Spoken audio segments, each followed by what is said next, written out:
Defining Duke, an Xbox podcast, is brought to you by, well, you. If you want to learn how to support the show, go to patreon.com/laststandmedia.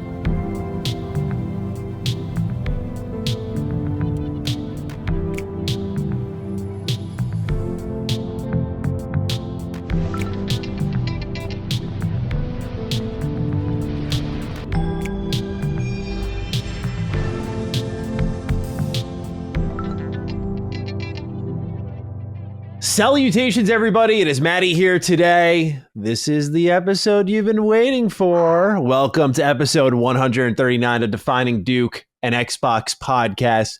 Today, as always, I'm joined by the pickled celery lover himself, Lord Cognito. I learned something new about Cog the other day.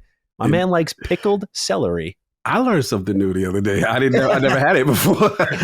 So it was really good, man. Good to see you. And obviously, you know, the circumstances are involved and we'll talk about that. But yeah, man, it's good. It's good to be back. It's good to be back. Long road. I don't know if you want me to get into that now or we're gonna Let's introduce Gene. Let's introduce Gene. Yeah. We'll go through the structure of the episode, and then we'll fire that all up. Gene, my friend, welcome back. How are you, sir? Back in the realm of the Dukes. Happy to have the full committee here. You know, yes. Very excited to see everyone here. So, no question. Yeah, I've been looking forward to this conversation like all week. Yes, we planned this one out right when we got our copies. We're like, we're going to do this. So, ladies and gentlemen, this is our Starfield special, and to really set the structure of this episode, you know, when special ones come by, you know how I roll. I try to adjust to make sure we get what everyone needs here. So what we're going to do is kind of, if you will, normally the structure of our show is we go, before we begin, what we're playing, some warm-up questions, then the full newsreel. And before we begin is usually filled with like little bite-sized pieces of news. This time what I opted to do is just fill that up with the news because there was very little of it to give us as much room as possible to talk about Starfield. It's going to be an hours-long conversation, I imagine. So I would rather just give us space throughout the show to ensure we have that and fit in your questions about Starfield and various other topics we're going to get into. We're still going to go with the Game Pass pick of the week, but just a heads up on how we're going to flow with things is going to be roughly feel the same, but just some pieces of the pie are already pulled out. But just something you should be aware of. Otherwise, ladies and gentlemen, if you're interested in supporting us, we're over on patreon.com/laststandmedia, where early access typically will go live to patrons on Thursdays, but this episode's going out free to everybody. We do that as well when we think it's going to be a special episode like this. We know everyone's really been waiting on our thoughts for Starfield, and so we're going to really hit the ground running here and make sure that everyone can tune right in. So we appreciate you tuning in, but nonetheless, if you want early access moving forward and episodes of DDU, that'll be over on patreon.com/laststandmedia. Gentlemen, are we ready to start catching up with Cog and then begin in earnest? Let's do it. All right, Cog. Fill us in. You were absent last week. It takes a lot for you to be absent, so let's hear what's going on. Yeah, this is a very emotional week for me because y'all know me. I'm the guy that try to take care of myself as best as I can. I try to be as preventative of my health, and this was one of those situations where I'm a person that doesn't do well when I don't have the information. So this was one of those situations. I'm like, what is going wrong with me? It just started like a regular flu. I'm like, okay, this is going on for a couple of days. You take your Dayquil, your NyQuil, your Tylenol, whatever you do, right? And it's not getting better. So I'm like, all right. So then another part of me said, well, you know what? Go get tested just in case you travel a lot. You know, go get tested for COVID or what have you. Got tested negative. Okay, fine. The last 2 days of the past week, I was just like, okay, this is unusual. I'm not breathing. I'm struggling. I can't put on my socks. I can't go. Like I was just belabored, the breathing in conjunction with the muscle pain. And like, it would be the equivalent, Maddie, if you did sets on shoulders every day without a rest day and just pain. And I'm just like, okay, something's wrong. So I was speaking to a couple of my people. They were like, bro, just go to the ER. And I'm like, yep. So I drove myself to the ER and I was really regressing pretty fastly. So when I went to the ER, they, did a couple of tests. They ran some scans, stuff like that. CAT scan and stuff came back fine. But then they said, COVID. And I'm like, what? So I was kind of thrown off. I was like, what do you mean? I was like, I'm negative. They were like, no, bro, this is a new strand. And you have it with the first COVID, you're the first COVID patient we've had in about 2-3 months. And on top of the COVID, it's pneumonia. On top of that, which was really devastating me. And with my condition before, as most of you guys already know, I have diverticulitis. It brought another version of diverticulitis back on top of it. So I was basically fighting three things.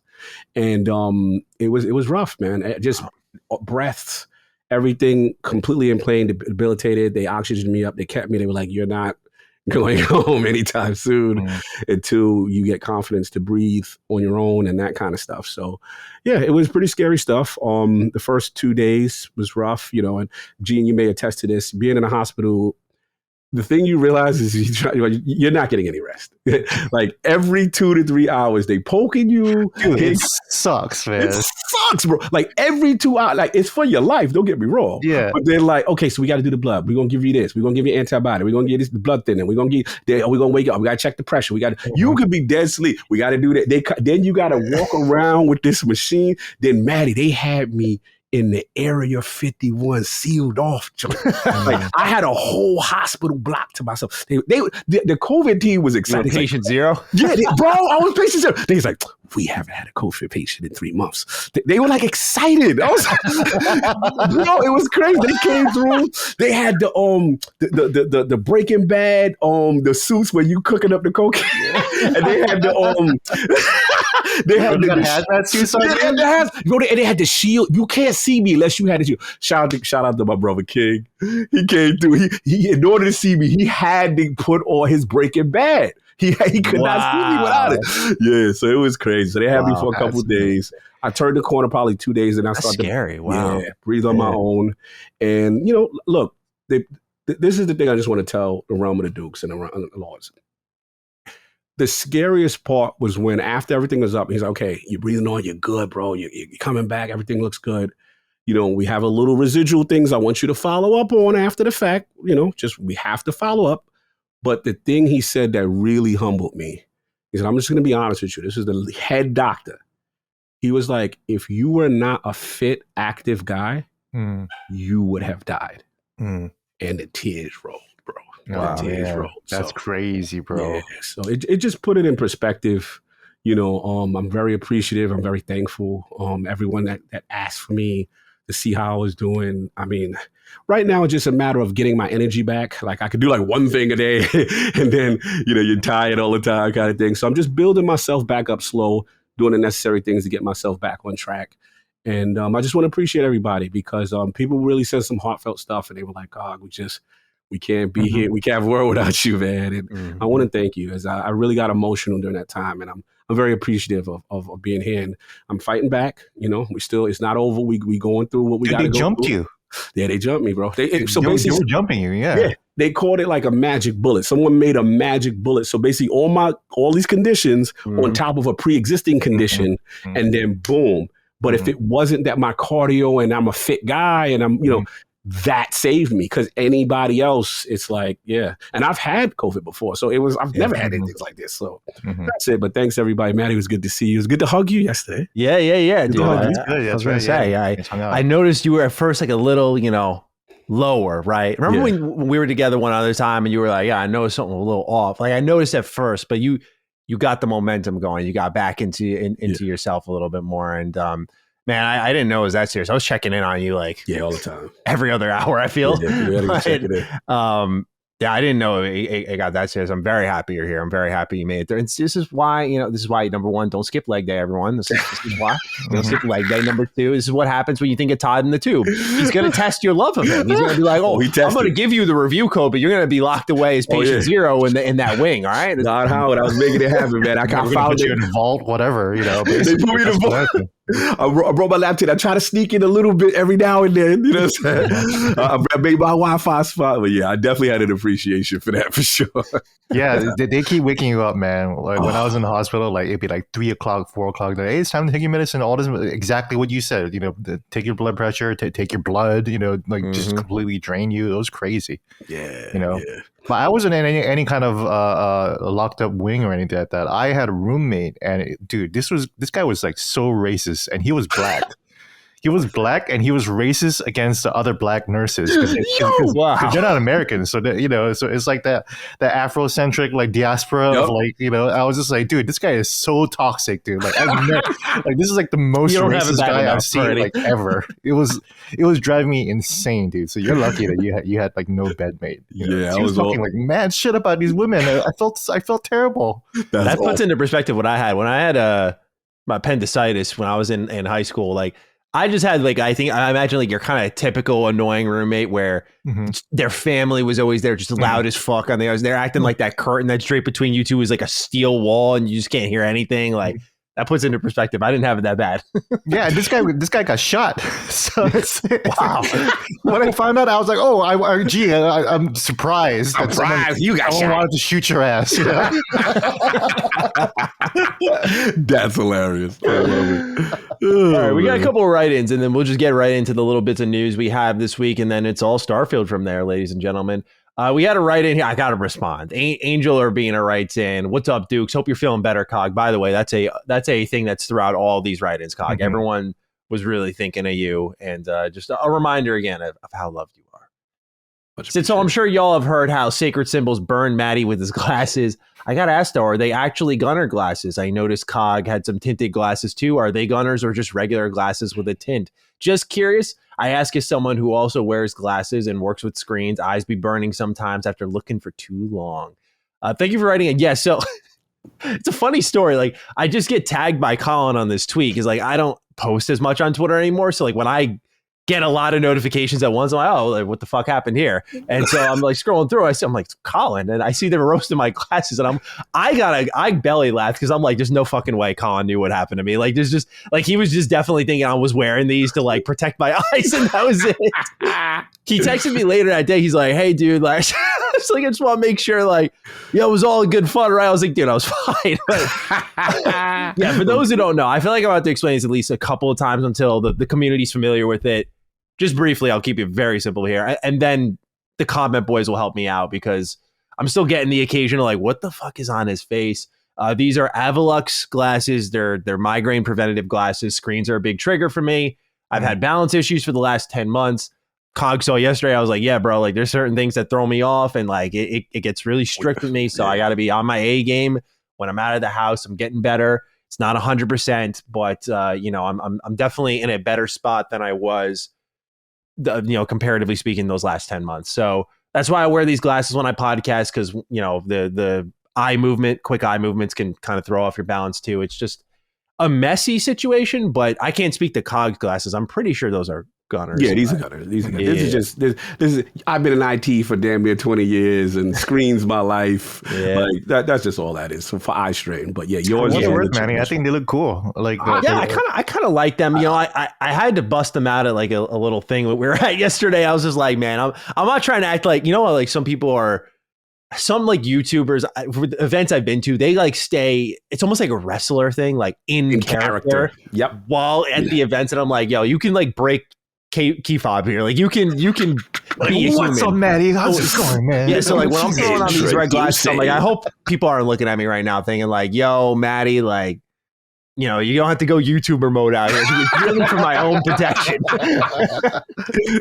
They look cool. They look like Travis Touchdown's glasses from No More Heroes because they also have a red tint. It's either that or I was kind of feeling like a little Matt Murdock energy. Yeah, for sure. Yeah, exactly. That's how I replied to Colin. I was like, I kind of look like Matt Murdock. Yeah. I'm going to ask you the bloody because I think I actually want a pair. Colin's going to have to deal with two of us. Yeah. We stay in the movement. He's going to have to roast us all. Anyway, just to clarify that, but let's talk briefly Starfield on a completely different note. Starfield, yeah, for sure. And then we'll talk Fallout afterwards.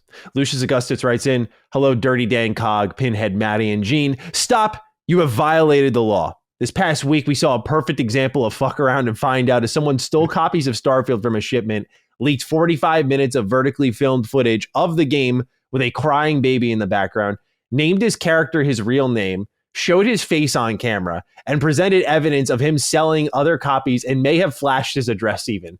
This chaotic energy couldn't last forever as the person in question was arrested and charged on felony charges. shout out Tyrone. You made waiting for Starfield just a little bit more interesting. I don't know if you guys caught this story, but I was like, the fact that he put his real name as the character name and then filmed it not thinking was incredible to me. But nonetheless, this leaker is getting arrested for, I think, up to 7 years or something like that. Like, they're serving hard time for this, man. It reminds me that I saw on Twitter, because like Twitter just posts violent shit all the time and everyone's just so desensitized to it they don't care. It reminds me, I saw this video of these guys running over a dude on a bike. And the dude's filming from the backseat. You can see the guys in the passenger seat run the guy over. They're like, go, drive. And I'm like, why?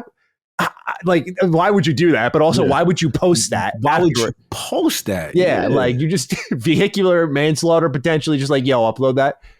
I don't know anymore, man. But nonetheless, the Starfield brought us a little treat with that. Did you guys catch up on that news? G, did you? I mean, I was at house, but I caught a snippet of it. But I was curious if G. I did. I caught his video. I caught his review about Starfield. He was like, "Yeah, it's a game that you got to do a lot of reading in, so you really got to pay attention." So, congratulations, Todd. Like, it's really funny that like Todd Howard is such a household name that this dude who has no idea what Starfield is or what kind of game Starfield was knew Todd Howard's name and spoke it. You know, wow, that's real fame right there. You know, that's real authorship right there. Yeah, that's interesting. That's zeitgeist stuff for sure. Yeah, exactly. I don't know how this guy came upon these games. It doesn't seem like he wasn't even a fan of it. I think he was just like, he just got caught up in like the hype beast moment, you know, like if I started collecting a bunch of Jordans, you know, it's just like I'm something that I'm like kind of familiar with, but like whatever, and then like I just start selling it because I know that that's gonna sell, you know. So like I feel like that he was like, okay, the hype beast, the product right now is Starfield, so I'm gonna try to get me a piece of that and facts. Try to sell it on Mercari, you know, which is yeah. He knew he was hustling. He knew he had something. So he like, yo, I'm gonna buy like that. Exactly. But you go in there with your government and like, come on, bro. Like this is wild, Maddie. Like this is a wild story. I'm like, I never heard that like this. So yeah, Tyrone, you famous now. Hey, shout out to him though for putting his name. I self-insert too. So my character's name in Starfield is just Gene Park. Is Gene Park? Oh really? Yeah, I think I just went with just Maddie. I don't like most games can't fit my last name in the bar, so it's just like in Persona, I'm always Maddie Shro. That's and they always call me Shro-kun. I'm just like, and now my friends call me it as a joke because like, oh, that's cool. Never fit my my full name in Persona. Anyway, let's talk Fallout. Let's talk Bethesda a little more. What's up, sorry? Yeah. What'd you say, Gene? My bad. Shro Senpai. Shro Senpai. I'll take that. Shro Senpai. I'll take that. Yeah. Double S. Fallout TV show has been confirmed to be airing in 2024 by Prime Video, as posted by a tweet on their Twitter account. They also confirmed the show will be set within Los Angeles, with Vault 33 being mentioned. Jack Isaac writes in, "Hey Dukes, big shout out to Maddie for being a fellow diehard Fallout fan and a great source of insight in the gaming industry, and also Lord Cog for his irresistible passion for life and especially gaming while offering the best vibes in the podcast space. Thank you guys for helping me with my daily with my treadmill sessions leading up to my wedding day, coming up to the day after Starfield Early Access begins." I'm sorry about that, man. That sucks. Oof. My one question is, what impact do you expect the Fallout TV show to have on the IP? Will we see a revitalization in a franchise which sorely needs it? Thanks again for all you do. Keep up the good work, and I hope you have I like baked mac and cheese, but Maddie says otherwise kind of day. Uh-oh. All right, gents. So this Fallout TV show has, for me, been on a steady incline without them really officially doing anything beyond confirming it's airing in 2024 because of a plethora of leaks that have happened for the TV show. The sets look great. The costume design looks fantastic, which I think is honestly half the battle nowadays. If you're adapting anything, I look at The Witcher with the Nilfgaardian armor that was like a trash bag when Netflix was first doing that. And it looked really terrible, even if the first season came out pretty good. And so as these leaks have poured in, more and more people have grown optimistic about what this Fallout TV show could be. And I think Jack asks a really great question here, because I know it's kind of foolish in a episode that's going to be dedicated to Starfield to kind of look beyond, right? Like, what's next, right? But I think about the Fallout 4 Next Gen update. I think about the Fallout 76 Atlantic City expansion that's on the way. Think about the first trailer they'll drop for this show. I think about the show airing next year. Is 2024 kind of the year for Fallout, if you will? Do you think that's where Bethesda lets it all roll out instead of what originally they said, where they plan on dropping the next gen update for Fallout 4 this year? Some people were thinking we get a first look at the TV show this year. Like, what's the vibe right now for Fallout as a brand? Gene, I'd like to start with you. It's interesting that we bring this up because my favorite YouTube video essayist, Noah Caldwell-Gervais, just uploaded his 9-hour Fallout series retrospective. Wow. So I'm eager to dig in, but he makes his observation because he was playing Fallout since Fallout 1 and Fallout 2, right? So he's recalling the history of Fallout and how it was a shaky IP that it almost like sank Interplay. But now in the hands of Bethesda, after Bethesda's success with Fallout 3 and afterwards, Fallout is now an IP that can weather like bad product, you know? It can weather Fallout 76. It can weather Fallout 4 that wasn't like, you know, didn't set the world on fire. Pun intended. I like that, Gene. Yeah. I like that. Was good. That was good. But yeah, so that's why it's an exciting time for Fallout. I actually did. I saw today as a Wednesday. I actually had a conversation with Todd Howard and Phil Spencer. Oh, you always spoke to the God. We spoke to I spoke to the God Howard. I'll have more to talk about next week because I don't want to drop my own information. But we do talk a little bit about Fallout too. So Fallout. I may have made a specific request, everyone. Okay, Gene. So yeah, could be some exciting times coming. Who knows? Woo. Okay. Gene, I'll likely be covering that in a video, so get ready. Sounds good. Yeah. Good stuff. Hook 'em up. Cog, what are your thoughts on what's going on with Fallout? Are you excited for the show, next gen update? You know, we can, now that the embargo is lifted, we can say, like, I'm kind of worried about after playing Starfield, like what it's going to be like going back to Fallout 4 in the next gen update. Like, I don't know if that's going to feel particularly good, which is why I'm like, you could have struck with this ahead of it, ahead of Starfield's release. Afterwards, like the timing might be good for Fallout as a brand, but maybe not as a player going from Starfield to Fallout. But Cog, how are you feeling about Fallout in 2024? Kind of like you, Maddie. It's been a steady incline of interest for me. And I think what it is, it started because what I'm noticing and Gina appreciated is since The Last of Us, that the lines are blurring between gaming, multimedia, TV shows, movies, and I'm old enough to remember when those never worked or they were bad. Right? So it's like now we're seeing like, these are quality shows. And if you put in the work and you respect the lore and you do what you have to do, you can now gain a new base. And as much as people knock Sony for, they recharged again for a remaster of a remaster, look at what the results were, right? There's a whole brand new audience of people who never experienced The Last of Us and know it just from the HBO show, that G covered. And now they're like, wait a minute, this is on a game? And it's very cool to see that. So for Fallout, Maddie, I know how you feel about Fallout. So it's like to see a whole new era of people at this generation to say, okay, what is this? Let's go back. Now, granted, yes, we would have loved a Fallout 5. We would love it to be a new one. Patience. But this how you build up. Hey, we've got this great game. This next Fallout 5 in like 2055 or something. We're working on Elder Scrolls 6 right now. I know we're going to talk about it. You're going to be like Mitch McConnell by the time Fallout 5 comes out, man. That's crazy, dude. What's going on, Fallout? What's going on? Good evening, Dukes. But anyway. Well, the thing is, it's like, it's so cool. Dude, imagine if we're 90 and still doing this show. I'm telling you, the way Bethesda going with these releases, is getting there, right?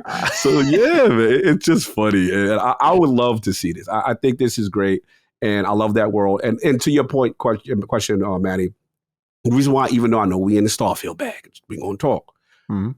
Fallout will always still have that VATS and that brutality that still caters to a certain audience. Yeah, I miss VAT so much. I actually am reinstalling Fallout 4.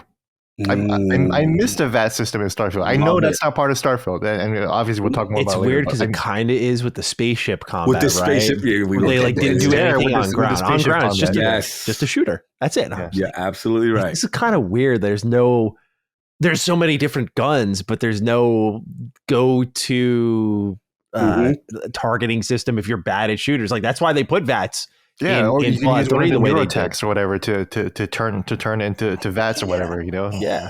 God, like that. So, Yeah. Ryujin. That's somebody doing I Ryujin. should have told Todd that. God damn it. No doubt. Well, speaking of Todd, he spoke to GQ about Elder Scrolls 6. Now, there was a lot in this Starfield preview, but that's kind of out of date at this point because now we have the impressions. He said this about Elder Scrolls 6. I will say that we wanted to fulfill that role of the ultimate fantasy world simulator. And there are different ways to accomplish that given that time has passed, end quote. Now, the truth is, this really isn't much to go off of. But because it's Todd, I hang on to every word my man says. And when he says ultimate fantasy world simulator, I don't know if I've missed something, but Bethesda Game Studios must have had, I think, a little internal shift in philosophy because starting with Starfield, they've started to use this word simulation very, very often. Like, we don't want to break the simulation, right? That they talk about that stuff with Starfield. Like, it's about the simulation. And now we're hearing that with Elder Scrolls 6. So I think, as always, it's important to, with any Bethesda Game Studios game, analyze the tech and what they're doing with Starfield, because I think it's going to heavily influence what Elder Scrolls 6 is doing, to the point where when you look at the scale and scope of Starfield, my prediction still, and has been for a while, that they've waited on Elder Scrolls 6 to make all of Tamriel in one game. Like, I know ESO exists, but as you see things like this, I'm like, what's the ultimate fantasy simulator? I'm like, you got the races, but can you have all the biomes now because of Starfield? It's like, it's got to be all of Tamriel. It's got to be, that would make the most sense. Like taking what Daggerfall was and what Starfield is in a spiritual way and evolving those technologies to make Elder Scrolls 6. Like, I just feel that's got to be the direction they're heading in. If I were to shoot a guess right now, I mean, it'll be a good 6 years or so until we actually know. But gentlemen, what do you think about what Todd had to say about Elder Scrolls 6? Gene, we'll start with you. Yeah, that's exactly what I thought. I was like, and that's what you would hope and expect. I feel like after Skyrim, I was like, we gotta do all Tamriel, next. We gotta go back to Morrowind, go back to Dagger. It's gotta be the same thing as Daggerfall, because I see a lot of Daggerfall in Starfield as well. Yeah. And there's so much diversity in the biomes in Starfield that it's like, whatever, Skyrim is still like mostly snowy mountain, and obviously there's a lot of the different biomes within Skyrim, but a lot of it was pretty snow-capped and tundras and everything like that. And Elder Scrolls 6 is just going to be like every biome known to fantasy. And it's like they're going to try to they're going to try to make a game where it's like you're going to be trekking from one place and it's going to be like the trek to Mount Doom, like you're just going to go all the way there. But yeah, I think that would go so far for them to see this game. I feel for that old lady who Shirley is a Bethesda fan. I forget her name. Yes, Shirley Curry. Yep, I met her. You met her? She's great. Yeah, I met her. I believe it was in a PAX. She's like the Bethesda older woman. Yeah. Yeah, she did Skyrim videos and whatnot. Yeah, she's awesome. I didn't know who she was. Yes, and we introduced. It was like a PAX East maybe last year or something like that. Yeah, she was mad that they made Starfield because she's probably she might not make it to Elder Scrolls 6, and I'm just like. Well, I don't know if she said that, but she was mad that they didn't make Elder Scrolls 6, and I was like, that's because she doesn't know she's gonna make it there, man. That's crazy, They put her in the game though, which is nice. Oh, that's dope. That's cool. Yeah, that's cool. Yeah. No, I mean, I'll jump in real quick. Look, the fact that he's talking about it, we're just so excited. Like, Todd's talking about it. It's real. Right. Yeah, it's real. It exists. We know it's real. He announced it, but also in the same interview, he said that he kind of regrets announcing it too early. That was He right? kind of he might have wanted to do it in a more traditional way. Yeah, I'm just like, look, I get it. It's coming, but if my end is like, are we getting it if we get it at the very tail end of this generation, if that? So it's gonna be a while, y'all. That's just where I'm at. Yeah. I'm excited to see like crowded crowded fantasy Bethesda game, because we'll talk about more in Starfield, but Starfield has a lot of people like at once, and I was just like, I've never seen this in a Bethesda game before, because Bethesda games. I haven't taken like a deep look, but I haven't noticed many NPC overlaps. Like Cyberpunk had a problem where they had big crowds but lots of duplicates, where whenever I looked at the crowds in Starfield, I was like, oh, doesn't seem they're to be diverse. There was the only last night when I was playing, I found a corner where there was two of the same guy. That was the first. It was the first time that I see that. Got him. So it does happen. Okay. But it seems to be pretty diverse. But I saw one guy with the same flannel shirt, same face. It was crazy. Too funny. Phil Spencer has hinted at more regular showcases. Here's the quote. What I can say is we're going to have more beats to talk about more of what we do because the content lineup is so strong. You're going to see more regular times to talk about our games because the portfolio is deep enough that we can support that, end quote. I found this rather exciting because Developer Direct has shown now twice to be an incredibly high quality format.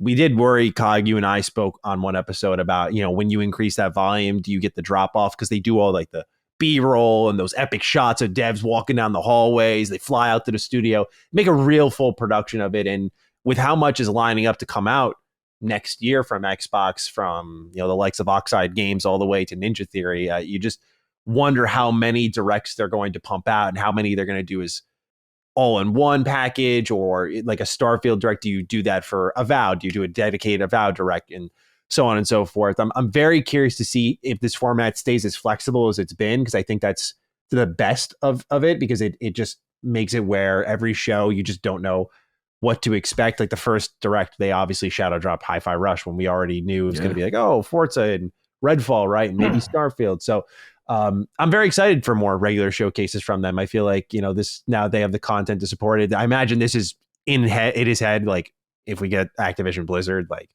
they're going to need to show up a lot more. It can't just be your, see you at the summer showcase, maybe a little Gamescom energy, and then Game Awards. Like they're going to need to have more to fill out the year. So what do you guys make of more showcases? Cog, let's start off with you, Mr. Showcase. Yes, love it. I mean, this is what kind of I envisioned, as far as once the cadence of their first party starts rolling, and I felt this was the year they were going to have a big year. We already started off with Hi-Fi Rush.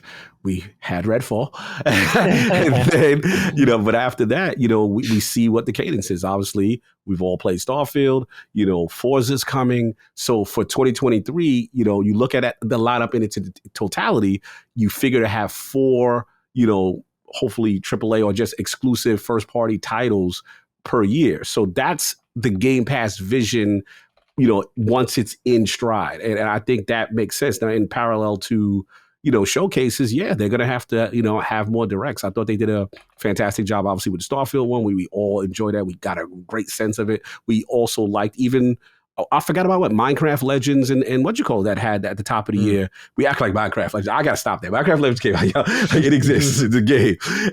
But again, showing the developers working on these games, getting that behind the scene in depth with good production values. I think they finally got a nice niche. And I think it's a positive sign. So hopefully it continues. The release dates continue to get hit. But I expect more showcases based on their cadence.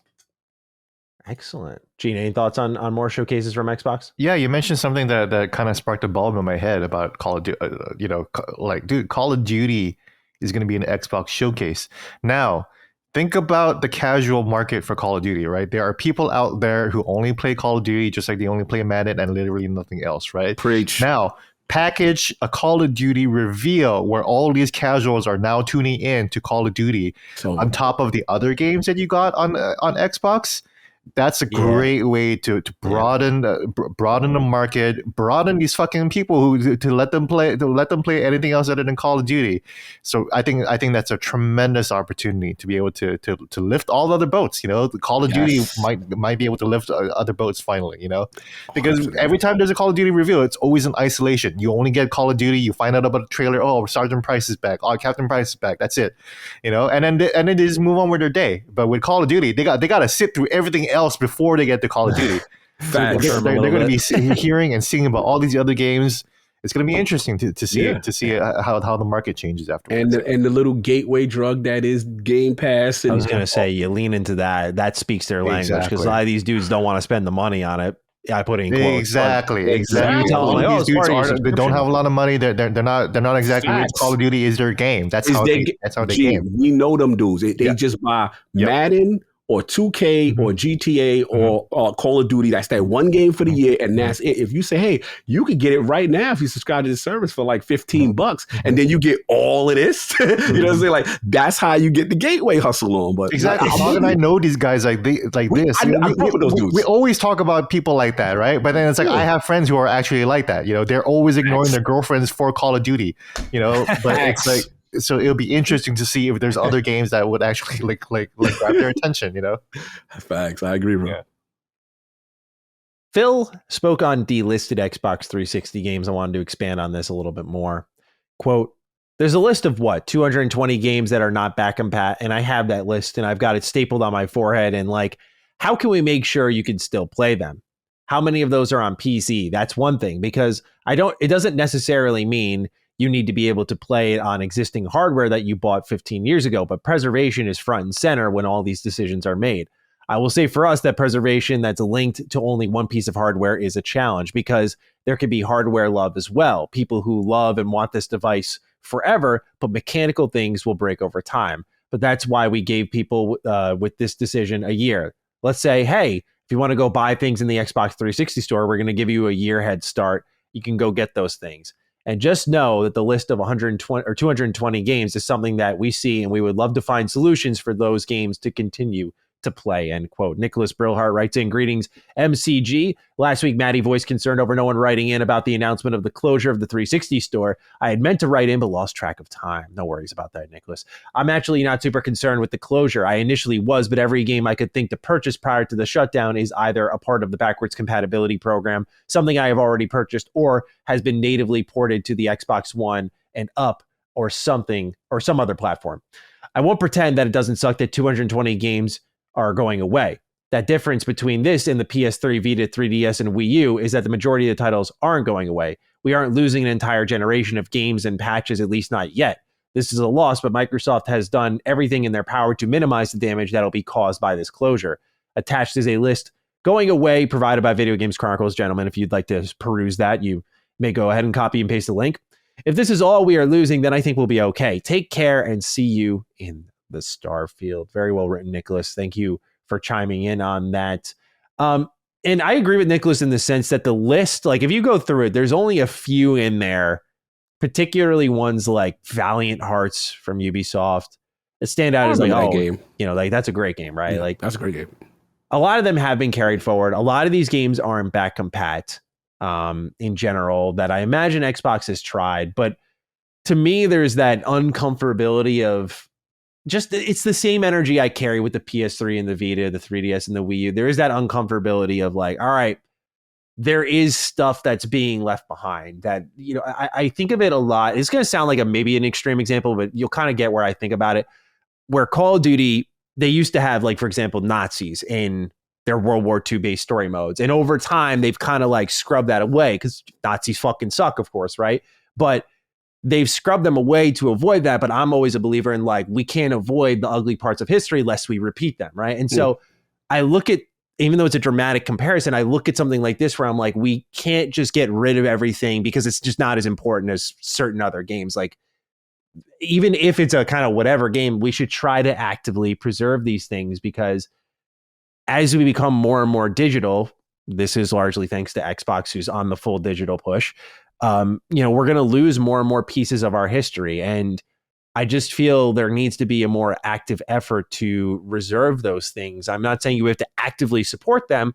And if you want to abandon them, do what Xbox did, try to bring them forward. And I know it's idealistic to say, like, I want every game brought forward. But I feel like when you look at what Nintendo used to do, like, they used to be the kings of backwards compatibility. Like, now they've learned where the money's at. You know, thank you, Mario Kart 8 Deluxe. But I just feel, while it is idealistic and it's just not realistic, my thoughts, I just hope that I wish that we did have that energy to just, you know, preserve what's there, even if it's not great. I'm not saying like I'm riled up and angry that fucking Worms 2 isn't going to be available for me to purchase, but for someone that may matter. And also it just may be something like teams worked on it, money was poured into it. It should continue to exist in perpetuity. I'm sorry, but gentlemen, am I being dramatic here? I'd love to hear your thoughts. Todd, we'll start with you as Team Digital. What do you make of the 360 store delisting? What Phil had to say on it? And Is Maddie getting a little out of pocket? Nah, you're not out of pocket. I mean, look, it's tough because again, I have this internal dichotomy, which is like, I love games. I love gaming history. I feel they should be preserved, almost museum-like. If aliens landed, what were humans doing during this time? What was the number one form of entertainment? This would be it, right? We'd have a showcase. We'd be able to go back and play the archive, so to speak, right? And it's just like, the way it's structured, we're in this push-pull of like, I almost look at it like the Blockbuster era from the, when I used to go to the video store. I used to do that stuff, or you GameFly the game, get the disc sent to you and physically play it. And then slowly but surely phased out. Those things go away. So there's a part of me, the techie in me loves the technical, the nature of things advancing, right? And this is convenient and this is good. But the historian in me is like, yo, Maddie do got a point. You know what I'm saying? Like, how are we supposed to? And now we, obviously the 360 store is shut down. The majority of these games you can access. I just wish, I don't have a solution. I just wish there was some way, almost like a video game tribunal, and they can come together and say, okay, these titles existed. We need a place from an archive standpoint that we could do it. The problem is this thing costs money. Who's going to manage it? Servers. And then let's be honest, this is a business. So people are going to be like, you still want us to keep on Call of Duty 1 servers? Or, what I'm saying? It's tough, man. I just wish there was like a simple, answer. No good answer, really. Yeah, it is like no good answer. And I do struggle with it. So I don't think you're bugging. I do think it is going this way. Clearly, Xbox's future. We just talked about Game Pass. Xbox going this way. And to me, the last, shout out to Gene and punching up. Like, Nintendo's the last of the Mohicans, in my opinion, because they're cartridge based. They stay. Now, yeah, they're gonna make you buy it again. But very curious how they handled Nintendo. Was it the Focus? Is what they're calling it now? Back compat. I'm very. Yeah, so it's gonna be. I'm so in tune. The rumors are, I don't know if y'all heard. The rumors are that people have seen access to the new version of whatever Nintendo's next iteration is. So I am very curious on how they are tackling, if at all, back compat. So, I'm very curious what you think about this, because I know I'm very curious. Like, I know you got a lot of different interests. So I want to know where you fit with all of this. Yeah, I'm definitely with Maddie completely. Echo everything what Maddie said. I think, to your point about buying stuff again, there's the way we preserve albums is that they would just re-release the album again, right? They would just re-release the movie again, and then you would have to buy it again. You have to buy it on 4K UHD. You have to buy it on Blu-ray. You have to buy it on DVD. You have to buy it on VHS, going all the way back. The problem is that it's a lot easier to and cheaper to make that than to make a game. That's why making games is so hard. I do want to give a shout out to a game that just got released yesterday, and I want to write, and I'm writing about it. But I haven't had time because of fucking Starfield. But it's the game, The Making of Karateka, by Digital Eclipse. And Karateka, have you guys heard of it? I'm looking it up right now. Yeah, I think I know what it is. I think I just mispronounced it. Is that the Karateka? Yeah. So in the hood we call it Karateka. Yeah. So I actually pronounced it my entire life as Karateka. Same. Exactly, because in my hood, we call it Karateka, right?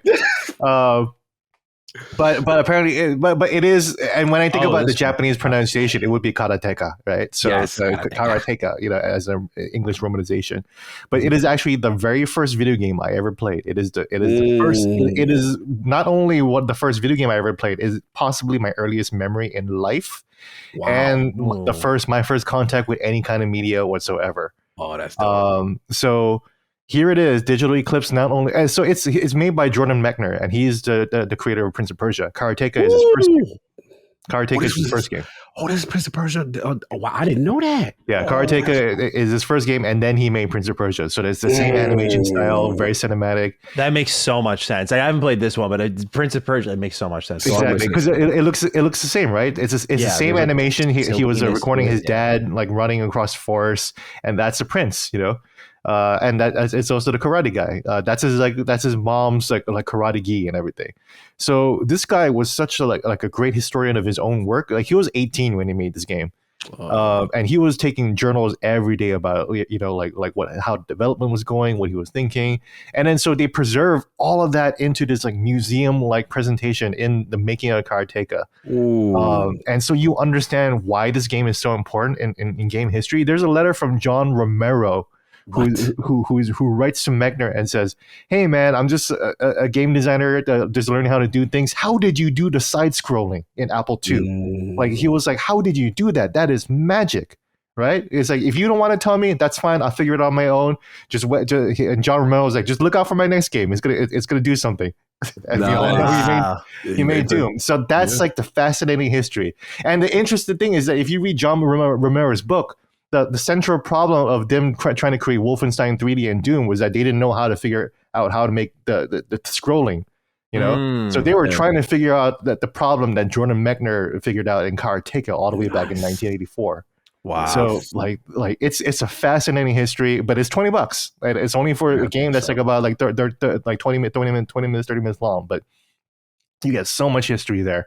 It's projects like that I think would also be very, very helpful in terms of games preservation. Like how many times do we have to explain why Halo is so important to people? Right? Like people don't get that the dual joysticks and the regenerating energy and the 2-weapon limit was just a new thing for consoles, especially. People wouldn't know how important like GoldenEye was in terms of the development, or Mario 64. You think about. I'm also a big cinephile too, right? I love movies, but if you tell someone who doesn't know much about movies, Citizen Kane is the greatest movie ever, and then you show them Citizen Kane, they'll be like, "What the fuck is that?" It's so boring. It's just a lot of talking. I don't get it. It's just about a guy with a newspaper and a sled at the end, right? But then I took film class, and then I was taught why this movie was important, what this movie did for cinematography, for acting, for film pacing. Then I realized, okay, now I see why Citizen Kane is the greatest movie ever, because every other movie after that learned from it. That's why I think about Chrono Trigger. I just like you just when I played it for the first time, I think a year and a half ago or something like that.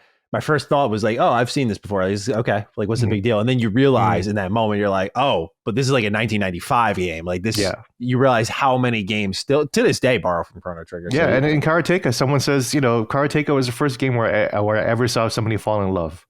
It's like it was a huge like jump in narration. So you wouldn't get games like God of War Ragnarok or Last of Us without Karateka, because Prince of Persia is in the same line of DNA of those games too. So it's interesting. It's fascinating to learn about these games. It's interesting. It's cool. I love this stuff. Absolutely. We have an update on Baldur's Gate 3. Which previously didn't seem like it was coming to Xbox until next year. This comes courtesy of Sven Vink, who is the CEO over at Larian Studios. He tweets, quote, "Super happy to confirm that after meeting with Xbox P3, being Phil Spencer, yesterday, we have found a solution that allows us to bring Baldur's Gate 3 to Xbox players this year still, something we've been working toward for quite some time. All improvements will be there with split-screen co-op on Series X.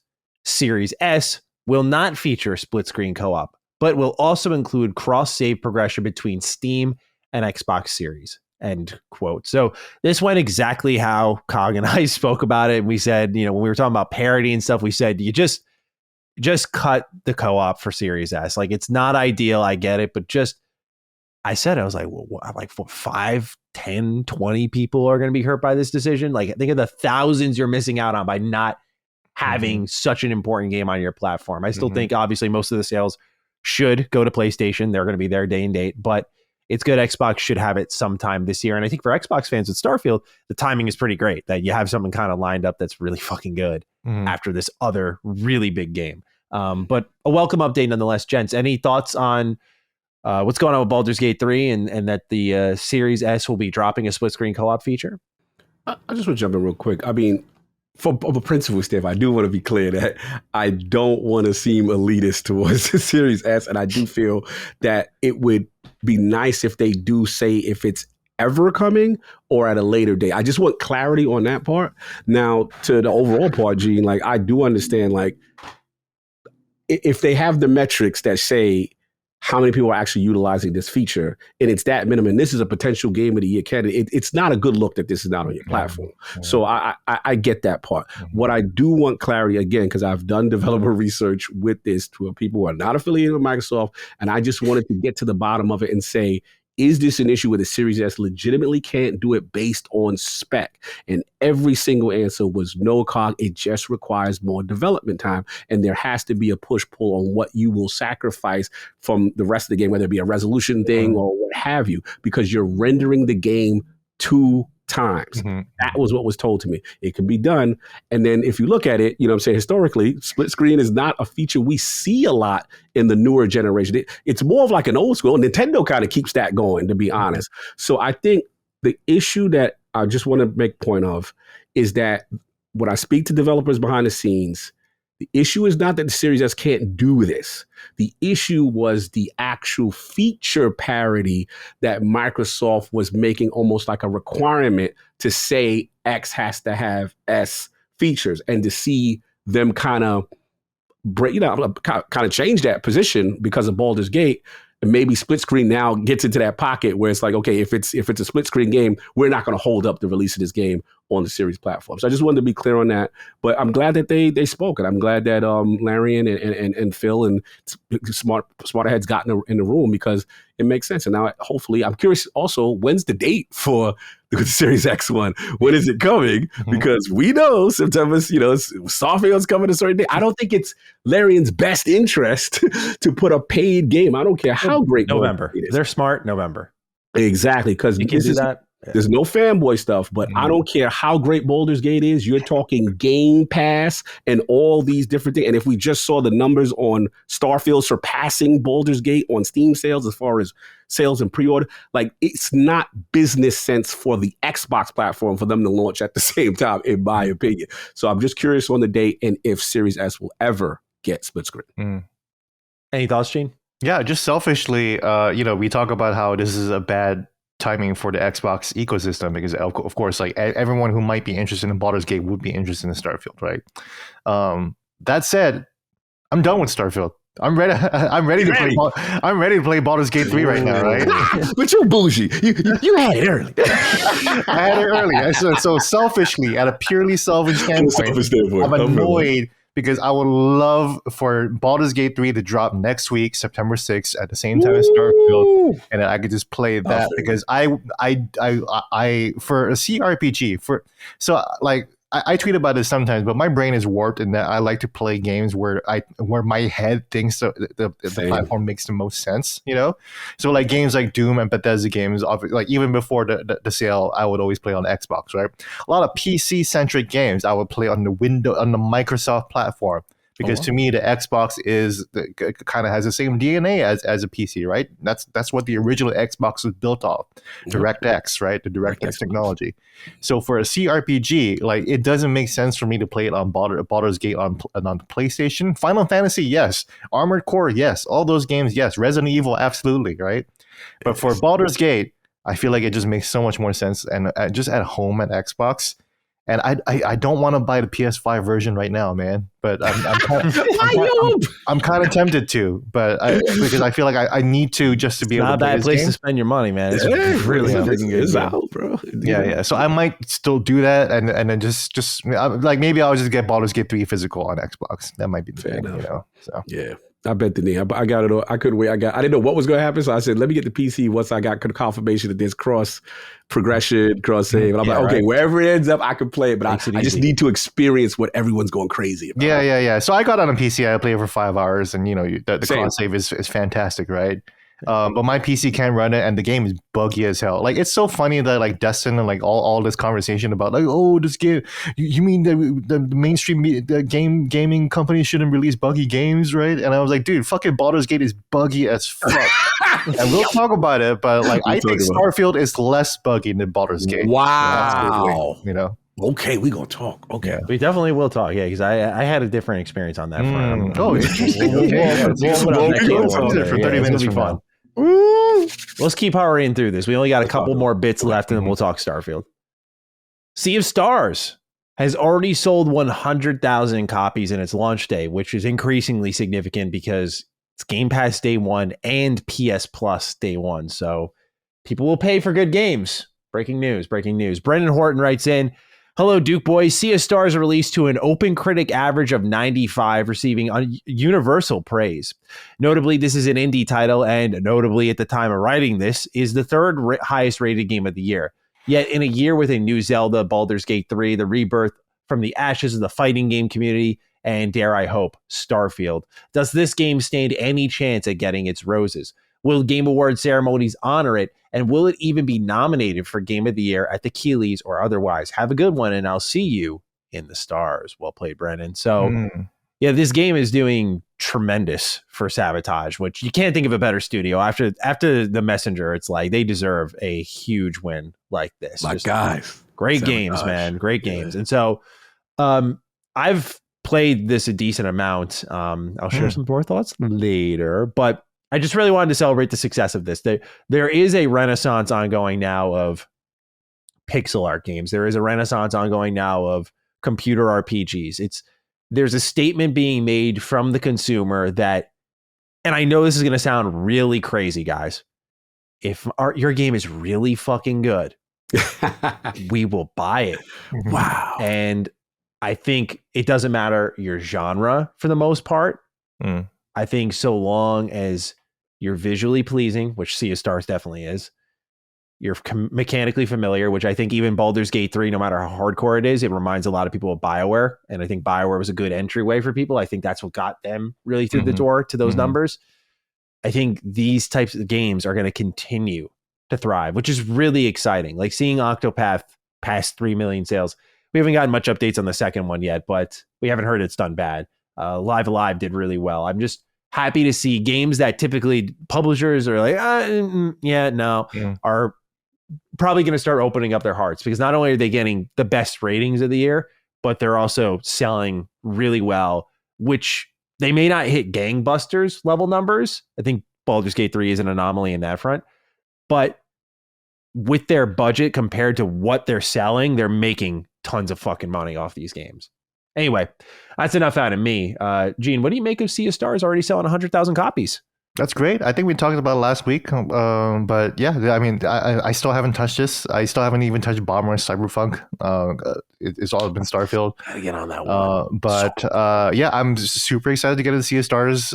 Congratulations to them. I can't wait to get into it. Do I think that it's going to be Game of the Year with everything? Maybe, the Keeleys threw Xenoblade Chronicles 3 a bone last year, and that was a big deal, yeah. like 1 million or whatever, so maybe it'll be this year's Xenoblade. It has no chance of winning Game of the Year, like zero chance. I agree. I would be super surprised if that happens, but hopefully it'll get its flowers, and I do want to take a look at it, because I would love to be able to consider it one of the best games of the year if it truly is. So, yeah. Cog, what about you? Yeah. Oh, this is tremendous. I know Ebonthus has to be thrilled. Bro, I just talked to E yesterday, and this is the guy that he breathes Chrono Trigger. He's been loving, a game, these style of games, to kind of come back and make a renaissance, and to hear him bloviate about this, it makes me smile. So it's like you said, man, there's a niche for this. I look at the Octopath 2s, the triangle strategies. You're starting to see, now hopefully my Ayuden comes back. They're bringing back Suikoden, which I love. I played the first and the second, so it's just like you're starting to see it, man, and it's cool. It's cool. The demand is there. So salute to this team. This is tremendous, and the fact that they're in both services, it's in Game Pass, it's in PlayStation Plus, so many people get a chance to play it. This is great stuff. I love to hear it. Absolutely. Let's stick with JRPGs in a sense. Xbox has hired Meina Sato Kato as director for partnerships in Japan, responsible for leading partnerships worldwide for Japanese publishers at Xbox. Previously, she had 8+ years of leading roles at Sony Interactive Entertainment, PlayStation, Japan.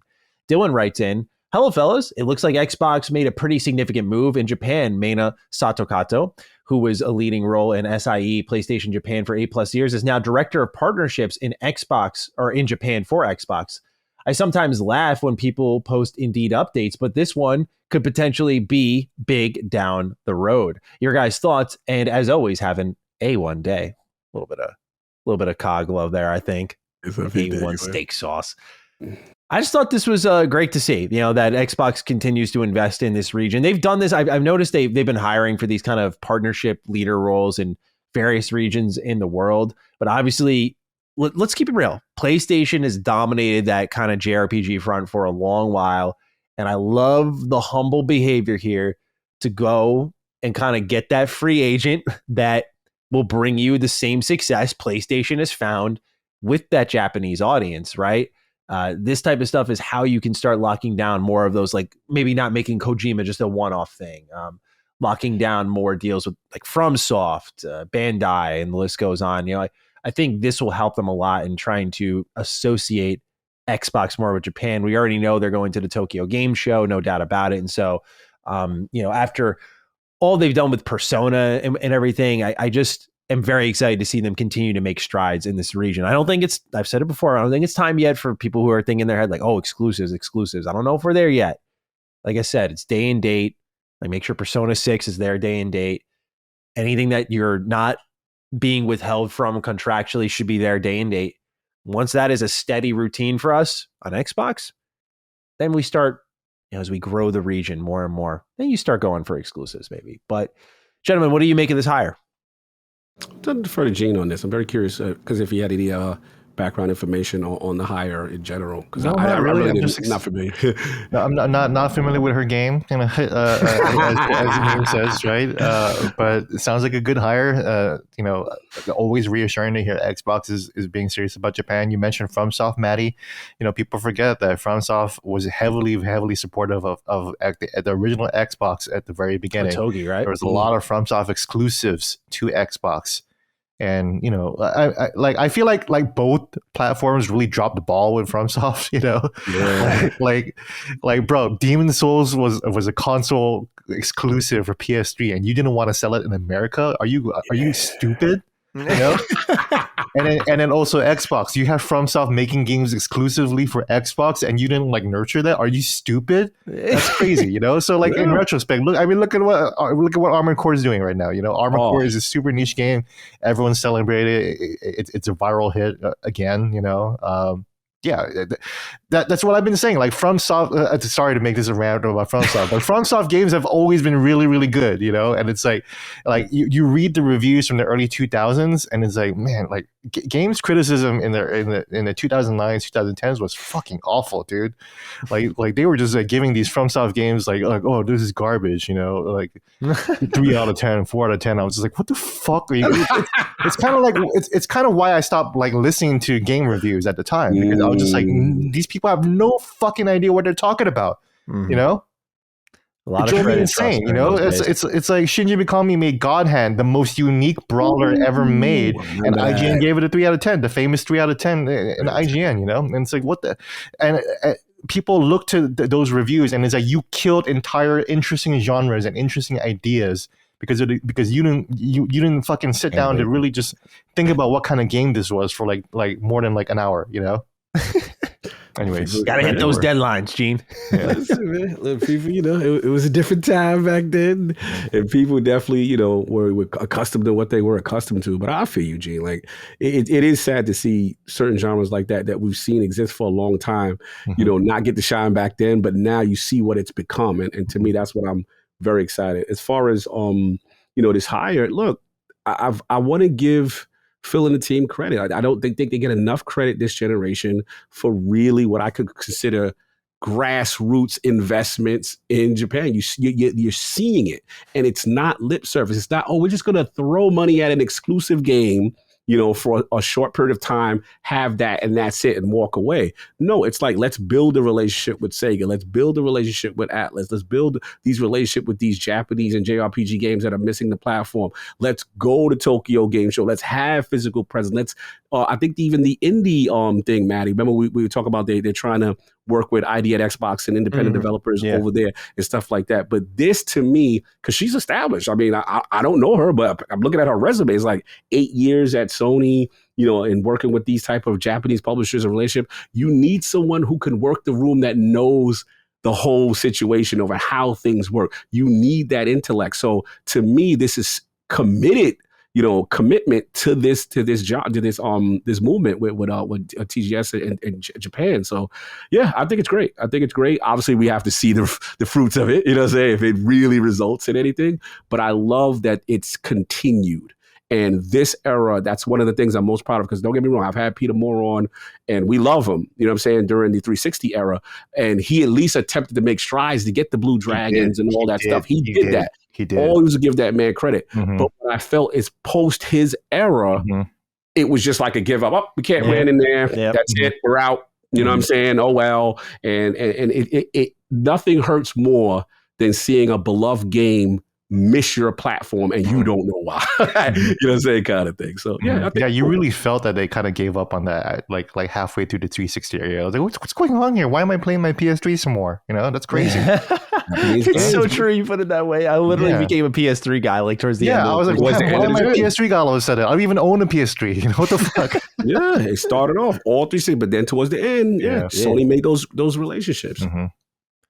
Well, one JRPG that fortunately is coming to Xbox is Suikoden. However, it will not be launching this year, as a message on Konami's website said the following, quote, regarding the planned release of Suikoden 1 and 2 HD Remaster, Gate Rune, and Dunin Unification Wars, we have reached the conclusion that despite the very best efforts of our dedicated development staff to release the remasters in 2023, additional time is needed to ensure the quality, performance, and gameplay experience our users deserve, end quote. Now, there was no mention of when it's releasing. It's just honestly an assumption on my behalf that it's going to be in 2024, but they are bumping it back from whatever their internal date was, which was never shared. We just had a year. So not only is Euden, the very Suikoden-like game, been bumped back into 2024, but Suikoden's joining it now, which is a shame. I was really looking forward to this one, but with everything coming out, maybe not the worst thing that's personally happened. That's to us, true. but That's true.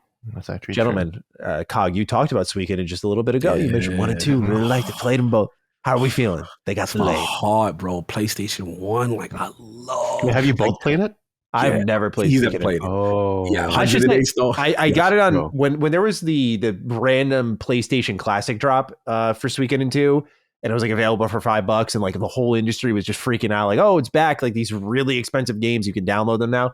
I played it for like, I was in college at the time, so I was definitely not as appreciative of games, I think, as I am now. And so I played like a few hours of it, and I just bounced off of it. I think nowadays I'd probably eat that shit up. But that when I saw this remaster, I was like, well, I'm just going to wait for that. This is such a Maddie game.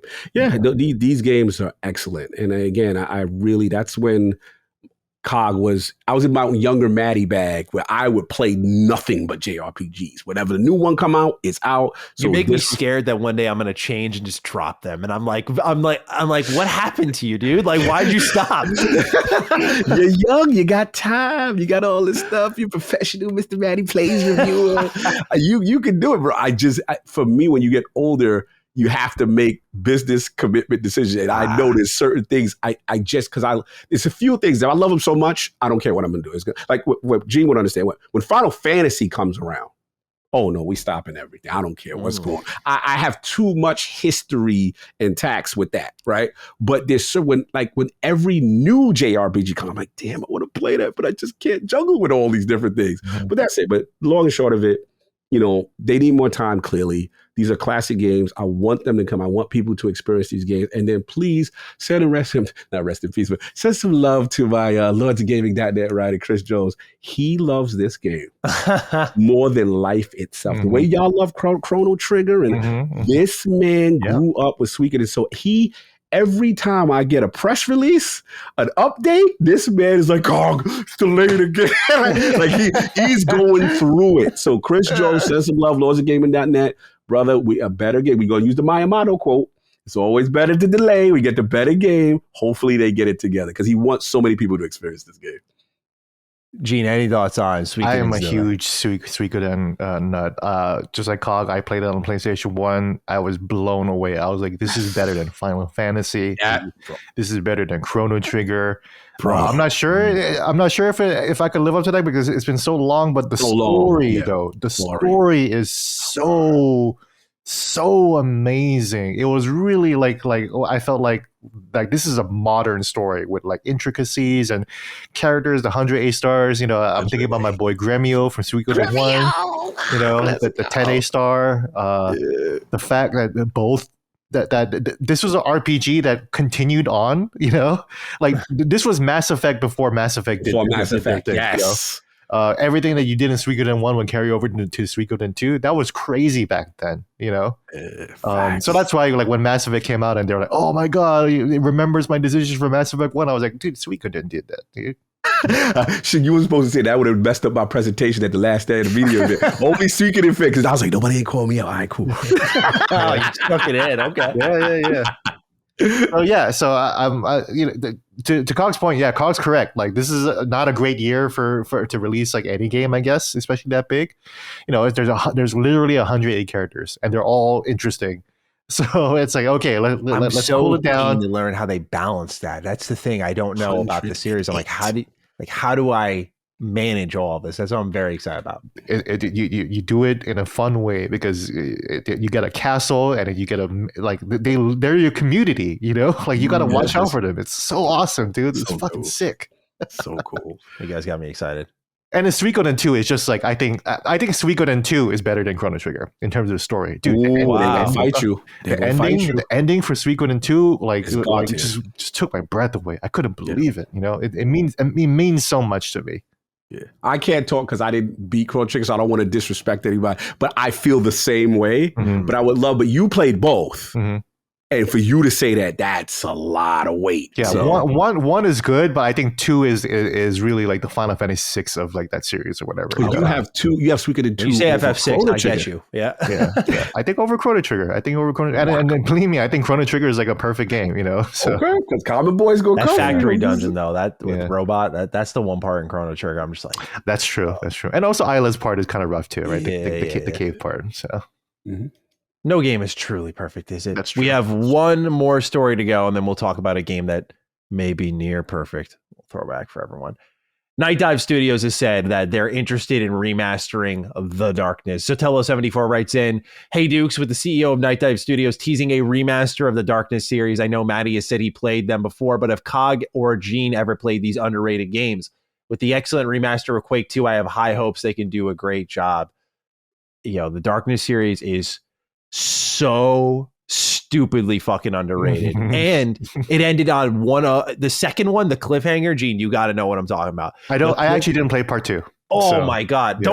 Don't do it. That cliffhanger still sits with me as like one of those. Good. I won't play it then. Yeah. Like you'll always wonder like, what's next? Kind of like, I haven't played Half-Life 2, but like to me, I think that's my Half-Life 2. I just always wonder like, where's Darkness 3? Like as if it's actually going to happen. It never will.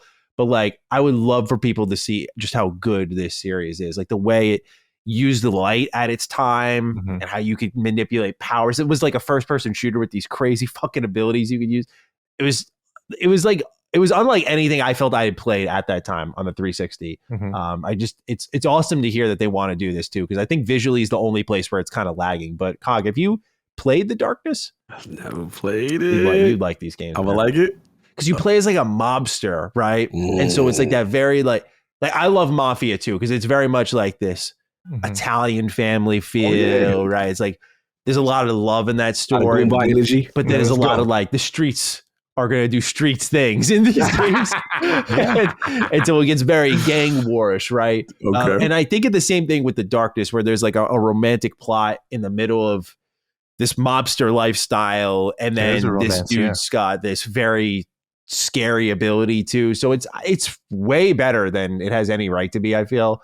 I don't want to oversell it because it's not like it's a perfect game, but it would definitely be an awesome nostalgia dive to go back to this one. It's such an interesting pick. Like after they're like, oh, we did Quake and Doom, they're like, yeah, we're gonna do The Darkness now. It's like, fuck, sign me up. That's not what I expected.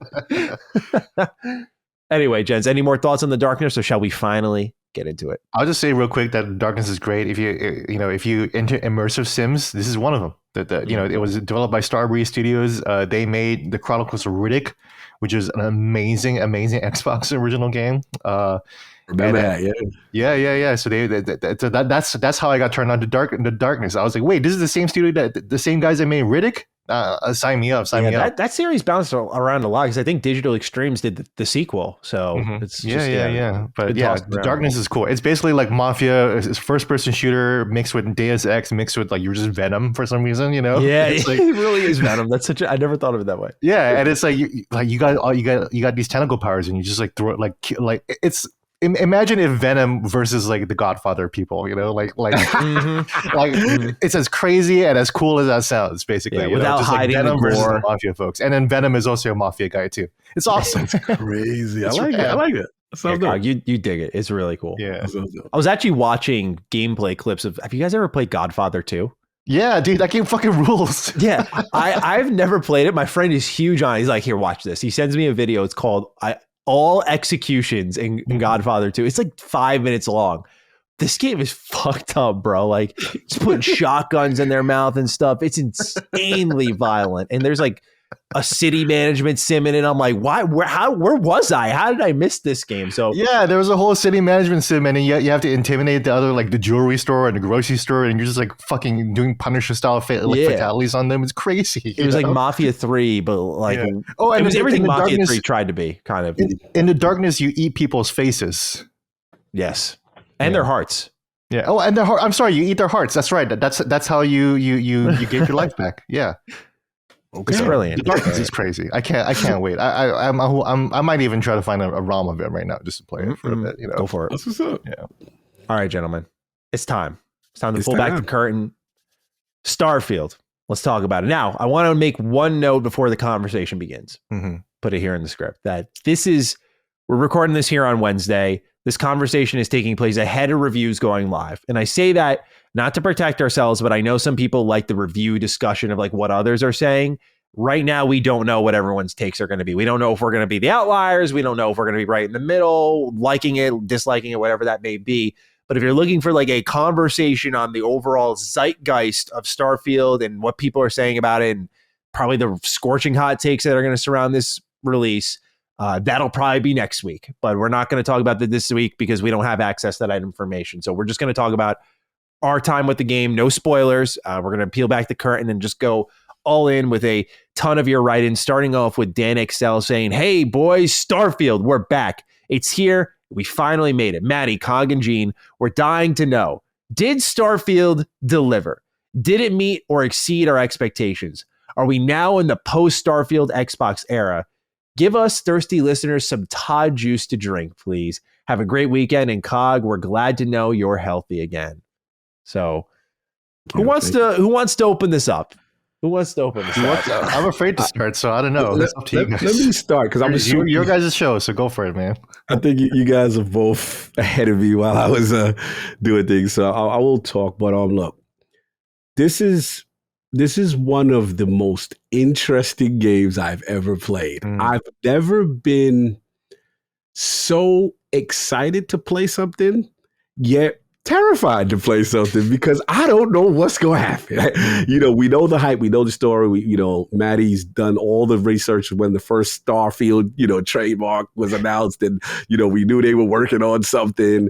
And obviously, the realm of the Dukes knows like how much I love Todd Howard and his games and these type of games. So let's just get to it. So for me, and I'm just going to talk broadly in the beginning, Manny. And you do whatever you want. If I got to hop in for like a write-in, I'll just have to, you guys will have to, I apologize in advance. I might have just cut you off, read it. Yeah, please. Because, I'm going to be a little bit all over the place because the game is just so massive. And there's so much things you can do. So my experience was this. I came in, I wanted to know what it was about and trying to get into the rhythm of what Starfield is, right? That was the first key for me. Now, I have to be brutally honest, right? Because my expectations are to the roof with this. We've been waiting. So at first, the first 2 hours, I was like, okay, it's cool, but I don't know if I'm there yet. I don't know if I'm wowed yet. Maddie got the face, right? Shit out of me in the opening hours, bro. I'm like, and I'm sitting there, and again, this is a little Cog ego. I'm like, I done talked all this about this people. I done said that this gonna be the second coming of Jesus, and I'm sitting and I'm like, you cool, but I'm not there yet. And I think it just starts with the opening and them. It almost felt like the first 3 hours was kind of a narrative tutorial to understand some of the systems. And this game got systems. This game got so much complexity to it. And Bethesda, I love you, but you assume a little bit too many people understand all the intricacies of things that you could do. And that just, it was a little, not that it was a barrier, it was just a little overwhelming at first, right? So then I will say where it turned for me. Right after 3 hours, first thing first, I wanted to look graphically. I was actually more impressed that the 30 frames of the engine was solid. I was like, oh, the engine is not even the issue. I thought I was going to be worrying about the graphics more than that. It wasn't the graphics and the technical stuff. It was more the story stuff. So I was like, all right, so I get to New Atlantis, and then slowly the game starts to open up. Quests start to happen. Things have to happen. Then it becomes, what type of gamer or Starfield are you going to play? Are you going to start questing traditional Bethesda style? Are you going to main story quest? Are you going to faction? There are random emergent events that happen, right? Then there was a whole part of the game, which I would consider the Starfield actually in space, that when I did that, I'm like, oh my God, I can live here and just do this and still have a ton of fun. So what I will say is this. This is going to be a polarizing game at the beginning based on your personal experience within the first 2-3 hours. Because you could go around not doing much and be like, what's going on? Right? But there is a moment, and it's going to happen, whether you do main story, whether you do a faction, and the writing, the narrative, the storylines are so addicting. They're so good. And you're like, oh my God, it became a point where I'm like, I cannot wait to get back to Starfield so I can do X, Y, and Z. So I'm just going to start off with that, with my just initial impressions. I'm going to jump in with y'all because I got a ton more stuff to say and ton of we'll have to ping pong a ton here. We'll ping pong. Such a big game. It's such a big game. I don't want to take too much, but I will say yes to the initial question. This is a game that gets consistently better as you play it, consistently great as you play it. And it did exceed my expectations where I'm like, oh, now I'm not worried now. Oh, I see what's going on. So that's where I'm at. I'm going to leave it to you guys, which, your opening impressions or wherever you guys want to go, because I'm curious, because I want to jump in. I got so much to say, so much going on. I'll kind of hop in here because Starfield for me was I have 70 hours in the game right now. I really threw my life at the game when I had the chance to. I probably would have had close to 100, if not more, if I didn't have to review so much at the time. And shout out to my fiance, just making all the meals and really letting me. She fucking helped me out a lot. Like, she just let me kind of lose myself in the game because she knows I'm not going to do this for pretty much any other game. Like, this was the one, right? So just got to shout out and give some love to that because she was really helping me out a ton and just let me throw my life away for a little bit, which is very selfless, by the way, because I am just at the end of the day sitting downstairs playing a game. But I say all that because the opening hours are really tough for me. Like, there is some emotion there for Starfield. I'm not going to lie. There is that desire, not because I'm an Xbox content creator of any kind. There is, as someone who was inspired by these games, loves these games, it's why I have a career, because of these games. And, there is that feeling of you want to love this so much, right? But since the last Bethesda Game Studios game, I've grown up a lot, and you handle that differently, right? And so playing it, those opening 5 hours, not good. No, not good. The step out moment, not there. The heavily just the heavily tutorialized intro, not a good choice. The lack of freedom, horrible decision. Laylee was watching me play the opening 5 hours because she was so excited for me, and I was straight faced most of it. She's like, "You're either really dialed in or not having I thought you'd be way more off the walls." I was like, "I'm not having fun right now. I'm not," and that was legitimately tough for me. I was like, "I'm not having fun." Those opening hours for Starfield, I don't want to say they suck because I think that's a little overly aggressive, but it wasn't even anticipation of wanting to get to the good stuff. It was I look at everything they've done so well, and it's a lesson here, and I'll get into why I'm starting with all this. When I exit Fallout 3's vault, right, Vault 101, I step out. Epic. You see Megaton, you see Springvale Elementary School. When I step out of Skyrim, yeah, you see a mountain. It's kind of a little less epic, but I can go off to the cave to my east. I can go down to the bandit camp to the west. There is, or you can go to I forgot the name of the town nearby, but northeast, right? There's a number of places that you can go in each of these step out moments that invite some sort of gameplay, and there is no single right way to do it. You just play how you want. With Starfield, what I learned after about 20 hours, I was like, I think I'm playing this wrong. Because in those 20 hours, it was the most up and down ride for me. I was like, oh, I really like this. Oh, I might love Starfield. I was like, no, like that was like, it's just such a experience filled with gaps. Like I want to love this so bad, but there's so many times it gets interrupted, which I'll expand upon as we get deeper in the conversation. These are things like the pacing of the game, like the quests in the game are really good, but instead of wandering like you would in Fallout or Elder Scrolls, where you're just and you're like, hey, what's that? And it leads you into this insane storyline. Mm-hmm. Starfield's like you're wandering, you get an update because you heard someone talking in your quest log. You're like, okay, I'll go do that.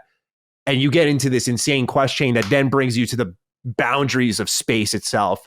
And in those star systems, you might encounter a thing or two. And so while I was trying to explore and find things like I would in BGS games, I was finding nothing. I'll get into how I feel about the planets later too. Mm-hmm. And I was like, this isn't clicking right now. Like the flow, the BGS rhythm, it's just like, it is a Bethesda Game Studios game, but the rhythm and the flow that makes me forget all the jank and whatever, it's just not there. Mm-hmm. And it really wasn't until I did a major storyline that my opinion started to shift. And that was with the main story, which, Gene, I know you and I will lean into. That main story is fucking amazing. Like, it is not just like, I know BGS has not a great track record with main stories. I think Fallout 3's is great, but I think when you look at what they've tried to do, it's usually not the big thing. Like, you talk about the faction storylines. But a little birdie told me, he was like, you got to check out this story. I was like, okay. The main story? Yep. I was like, okay, main story of a BGS game. All right. No, do not sleep on this thing. And it hooks you. There's actual choices. There's actual consequences. Some of the best missions Bethesda's had. I'll say one word, entangled. When you get to that mission, holy shit, man. Mm-hmm. So good. Mm-hmm. And it kind of carries off of what Cog said. The quests in this game are so good that I stopped caring eventually about the issues I had with exploration. There's still legitimate criticisms, and make no mistake that the impressions I have on my channel voice that heavily. It is your traditional BGS game, but at the same time, it's not. But it is, as Cog said, it consistently gets better. But I say all of that, and I'll wrap it up here and dish it to Gene, is my problem with Starfield is there is a way to play it. I was playing it wrong. And that's not something I've said about BGS games. I think the right way is to play the story first, because you get introduced to all the major locations. You start bumping into activities because your wandering doesn't guide you to the content. It's the quest that guides you to everything else. Mm-hmm. And so that's kind of a shame. It's not the end of the world. You still have good shit in there. It's just the way you find them is very much not Bethesda Game Studios, in my opinion. I'm now going to my quest log, setting waypoints, following waypoints. And that's not bad. That's just, I just liked how in BGS games I could ignore that shit and just stumble into dungeons. And that, because of the structure of the game, there's more pressure on the quest to be great. And so when they're not, something I'll expand upon later too, it is a little bit of a bummer, because it's like the simulation, the 1,000 planets almost conquered what could have been a game that was a little more tight-knit and dense. But what we have here is a very big, broad package, a ton of insane bright spots that does it deliver? I think so, but it takes time to get there for me. That's someone who loves their games. It took some serious time for me to get there. And I think if I kept playing it the way I was and I didn't break off and do like a faction storyline or something, I think I'd be singing a different tune right now, truthfully. But Gene, I'd love to hear from you, man. Like, where do you sit on Starfield? Just to answer Dan XL's question, I think it meets expectations, which is saying a lot, right? Because there was a lot of expectations for Starfield, a lot of great expectation, and I think it meets it for the most part. I don't think that anything in the marketing was a lie. Not to the point. I think that it is more successful in living up to the promise than Cyberpunk was in 2020. Because I rewatched the 45-minute direct, and I just like I did in Cyberpunk, and I wanted to hear what they said and what they showed. Everything they show is in the game. They reveal the entire gameplay loop in the direct. They show you how you leave a planet, how you go up, how you go to another planet, how you find quests. All of that is there. The entire gameplay loop, the game design is in the direct. You see it there. They don't really say it, but they show it to you. So it was interesting. Yeah, I think the first few hours was also rough for me. I think it was a little bit less so, because I'll tell you what, every time I play a game like this, especially for review, there's always so much limited time, right? So I always bum rush the main quest. That's just my style, especially when I try to review, because I want to see the central product of this product. And so I was like, okay, well, I'm probably doing this the wrong way, because this is a Bethesda game, and Bethesda main quests aren't that great. They're not diverse. You go to speaking to Parthenos, that was like the highlight of Skyrim, right? and Fallout 3, you find out where your dad is. And Fallout 4, it had a cool twist about your dad again there. Whereas in this one, there's just I was just worried that there was just not going to be much there. And then I started getting on the main quest, and I was like, everything that I'm doing in this main quest is interesting and different. Yeah. And it is way different from when I tried to do the side quests, which were very, very this game is a shooter. It was interesting to see them being coy, where they're like, oh, well, I don't know if you can get through the whole game without shooting. No, you can't get through the whole game without fucking shooting. You have to kill somebody sooner or later. You will be shooting people in the head sooner or later. Absolutely. This game is a shooter. But then I was worried. I was like, did they just turn it into the action shooter? And then I played the main quest, and there was an entire string of quests, not even in the one Manny's talking about, where it was just talking. I'm just going to different places. It was like a heist. It was like a gangster movie. It was interesting. So and then, can we talk about how Pete Hines talked about how the end of the game? At the end of the game? We don't want to spoil it, of course, but we won't spoil it. Yeah. I guess. I didn't really love the game until I beat it, and then after I beat it, Manny, did you roll credits? Yeah? I did. Yeah, okay. I beat the it wasn't until after I beat it, and I was like, now I understand this entire game. I understand the entire structure of it. I understand the way it was designed. I understand the way I'm supposed to play it. Because I do think, Manny, that you're right, that there is a way to play it, and I do think that it does involve making sure that you do the main quest, at least in some part, because it is a very, very good tour of all the planets, all the different ecosystems. The interesting thing, though, is that I'm still finding communities and cities that aren't along in the main quest. People were worried that I was like, oh my God, are the only cities going to be New Atlantis and then Cowboy Town, Fallout in Starfield, and then Neon, which is a night city without cars, And granted, all those locations are great. They're fantastic. They're huge. They're very diverse. There's a lot going on in each of them, right? And then there are more cities after that. There is more shit to go on. There are more communities to find. Some of these space stations are the size of entire cities, which is incredible. I couldn't believe it. It's when you bump into those things, that's when it's like, finally, that feeling of like when I'm floating around space. And I had like a ship fly up to me, and it's like a couple was arguing. You had that one. Yeah. They're like, we don't know where we're going. And they start nagging, and I'm just kind of tuning them out. And I'm like, yeah, it's like a star system over. And they just fucking warp out of there. I'm like, that's what I'm talking about. Like, that's the shit I love in these games, And when you bump into like a star station, I found a casino that was completely vacated, but it was all zero gravity. And I was like floating around slot machines and shit.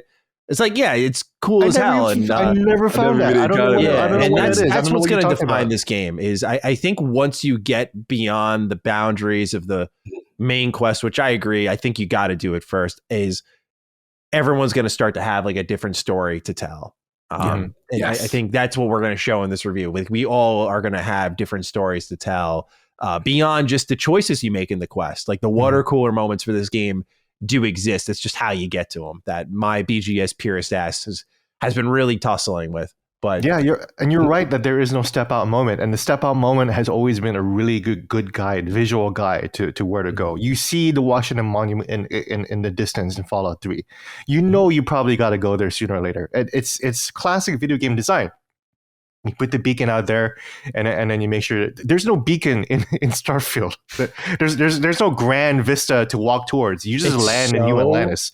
So it is so hilariously not epic that I almost think it was intentional. Like, what if we just fucking didn't do it, guys? Like, what if we just didn't have a step out moment? I was like, well, like I exit this area. I won't spoil why. I exit this area. I'm like, huh, okay.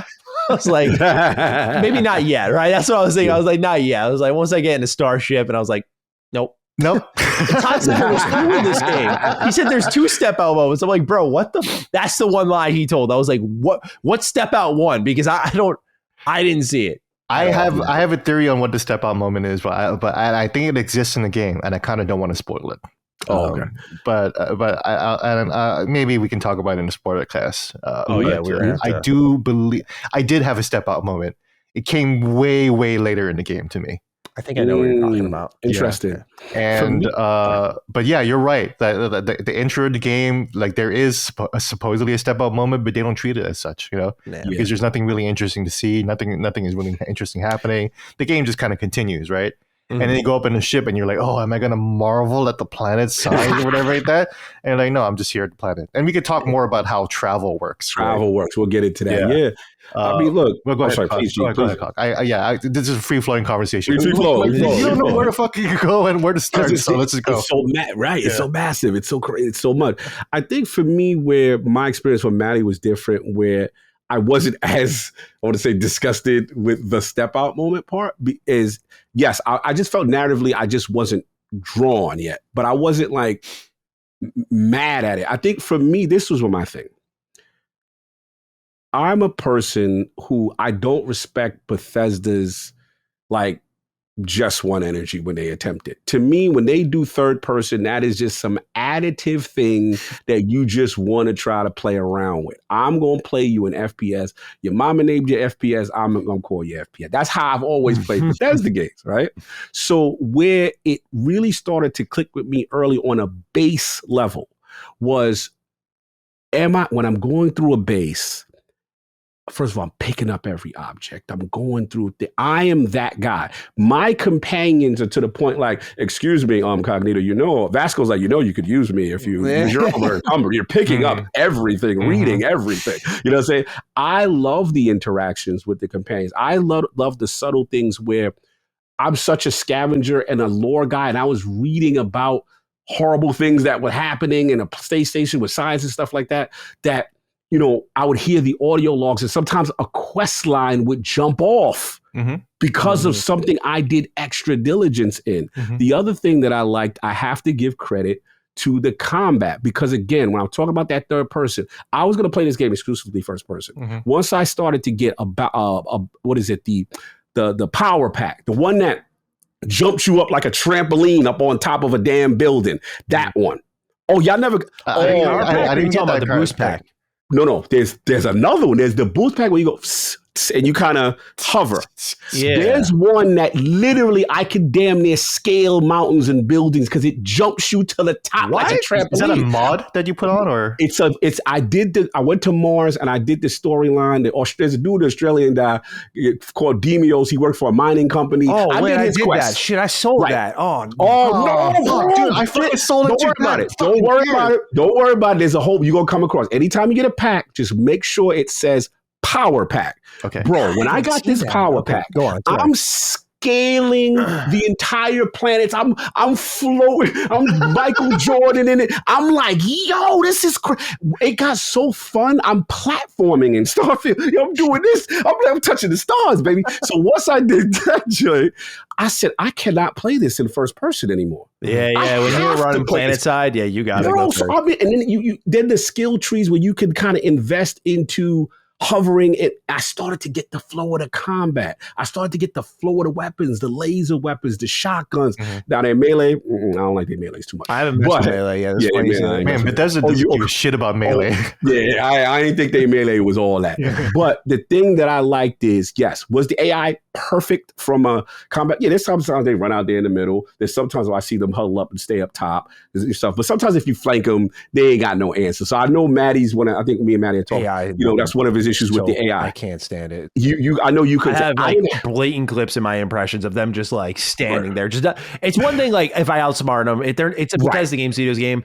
The reactive AI is not supposed to be like The Last of Us Part 2 where they're having dogs sniff where you fucking were in the grass. Like, I'm not looking for that, right? Right. I'm just asking that you shoot at me. That you shoot. No, I get there are some times where the AI will be stagnant on that level. I will give you that. Combat AI in that. But I will say there's the AI that rushes you. That's very aggressive. Yeah. There's the animals. We'll get into it and stuff like that. But for me, where it started to turn the corner when I really respected the AI is the play style I went. So just real quickly. So I went Space Scoundrel. So I'm going to kind of intimidate you and we'll get what I want. I'm going to do Persuasion because I want to win a lot of persuasion checks. There was one time I went to a city. There's a damn near a bank robbery going on between the sheriff and people that had hostages inside. I love that they started that off. Oh, yeah. That was a good choice. I was like, immediately, I was like, I would love to stop a bank robbery. I was like, this is amazing. And the level of writing, because I'm going to tell you, Gene, I'm a filthy save scummer. When I don't get the result I want, I'm loading up. And Bethesda made it so easy. I could load in mid-conversation, be like, oh, I was wrong. Let me go. So I'm loaded. Let me tell you how Starfield is ill, how great the narrative is. They wrote so many other choices every time I save scummed. It was some new shit. Bro, so I had to learn the motives of the actual person I'm trying to persuade. And I'm like, oh, this game is amazing. Then it started to hit. So we had that. Writing is so much better, man. Oh, the writing is amazing. So I went ship piloting a little bit because I wanted to get, a little bit better there. And I will say this with the AI, I'm going to give it back to y'all, is I think it was the Ryujin quest line. A lot of them, if you're a stealth and persuasion guy, no, this is the spot for you. If you That's my whole build, so I'm excited. Oh, if you want to go up the corporate ladder and mess with them over there and there, let me tell you, the game there was one mission that was so amazing where I was going up the corporate ladder, someone became a mole, and I had to go stitch them out and investigate my own building. This thing became Splinter Cell, and there was patrols, AI. My stealth had to be up. I started to see all the systems. So again, to your point, Maddie, it's like it's what your experience is, right? Because if you have a broken experience or boring, you're just messing around with planets and you may not have these moments, right? And then the last thing I will say, and I learned this from King David, this is the funniest thing. I'm such a noble guy. I just wanted another ship. All I'm doing is run around with the basic bitch ship. I just run around. So I'm like, all right, how do I get a ship without my companions, because most of them were goody-goody. They was not trying to feel me robbing, killing, murdering. And they were like, we're out. So there was this one, I had two opportunities. First opportunity, I'll tell this story.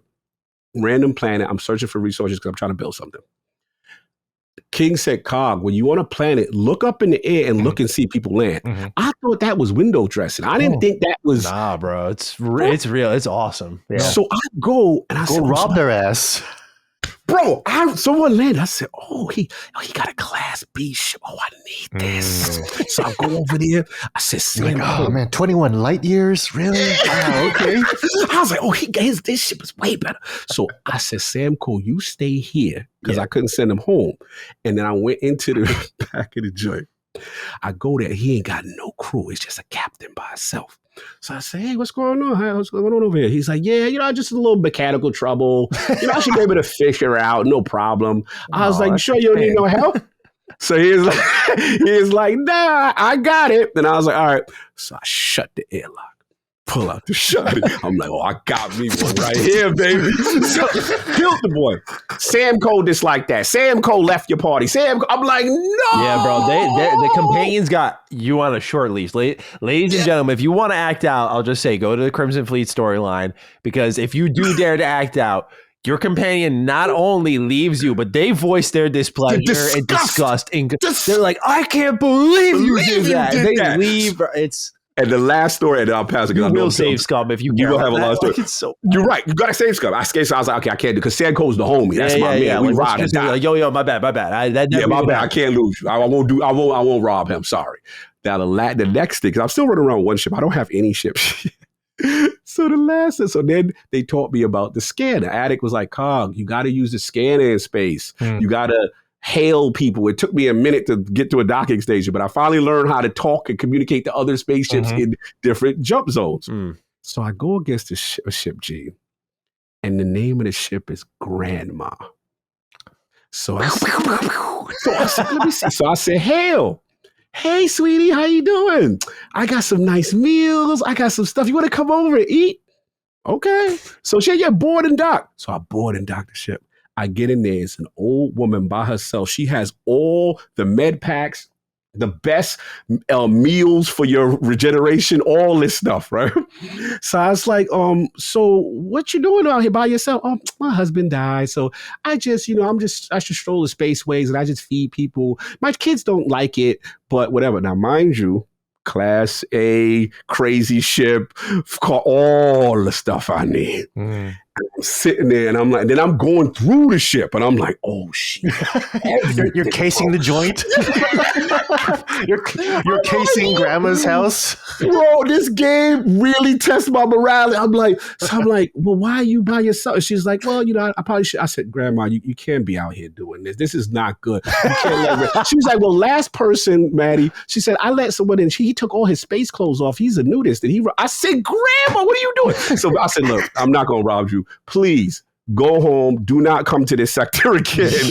And I sent her on the way. So 2 attempts. One I tried to be a bad person, didn't work. And one first I tried to be a good person. But I had to give you about random space Starfield stories. Yeah. I just wanted to highlight emergent events. It's kind of what I was going. When it plays in your favor, it's an incredible feeling. It's when you're looking for that, which it's usually not hard to find that because usually in a BGS game, something will distract you and you realize like you're kind of just zipping into menus a lot. Like when you're in space, there isn't, I want to get this clear for a lot of people, there isn't necessarily space travel like you think, like you'd fly around the sun. And let's talk about it. Let's talk about it. Let's talk about it.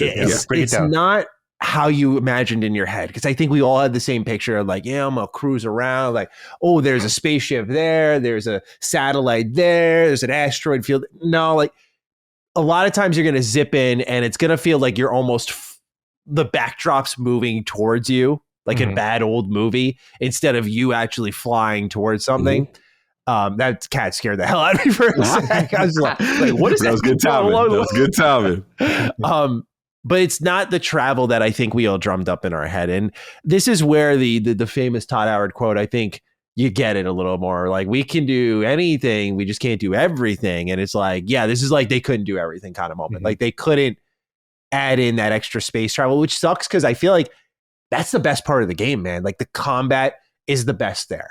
When you're running into events out there, it's the best. The kind of unknown of like, docking at an event, like a station that's when you hail them and all you hear is static on the radio. Oh, I got that. I'm just like, oh shit. Like, okay, let me get in there. Let's see what's going on in here.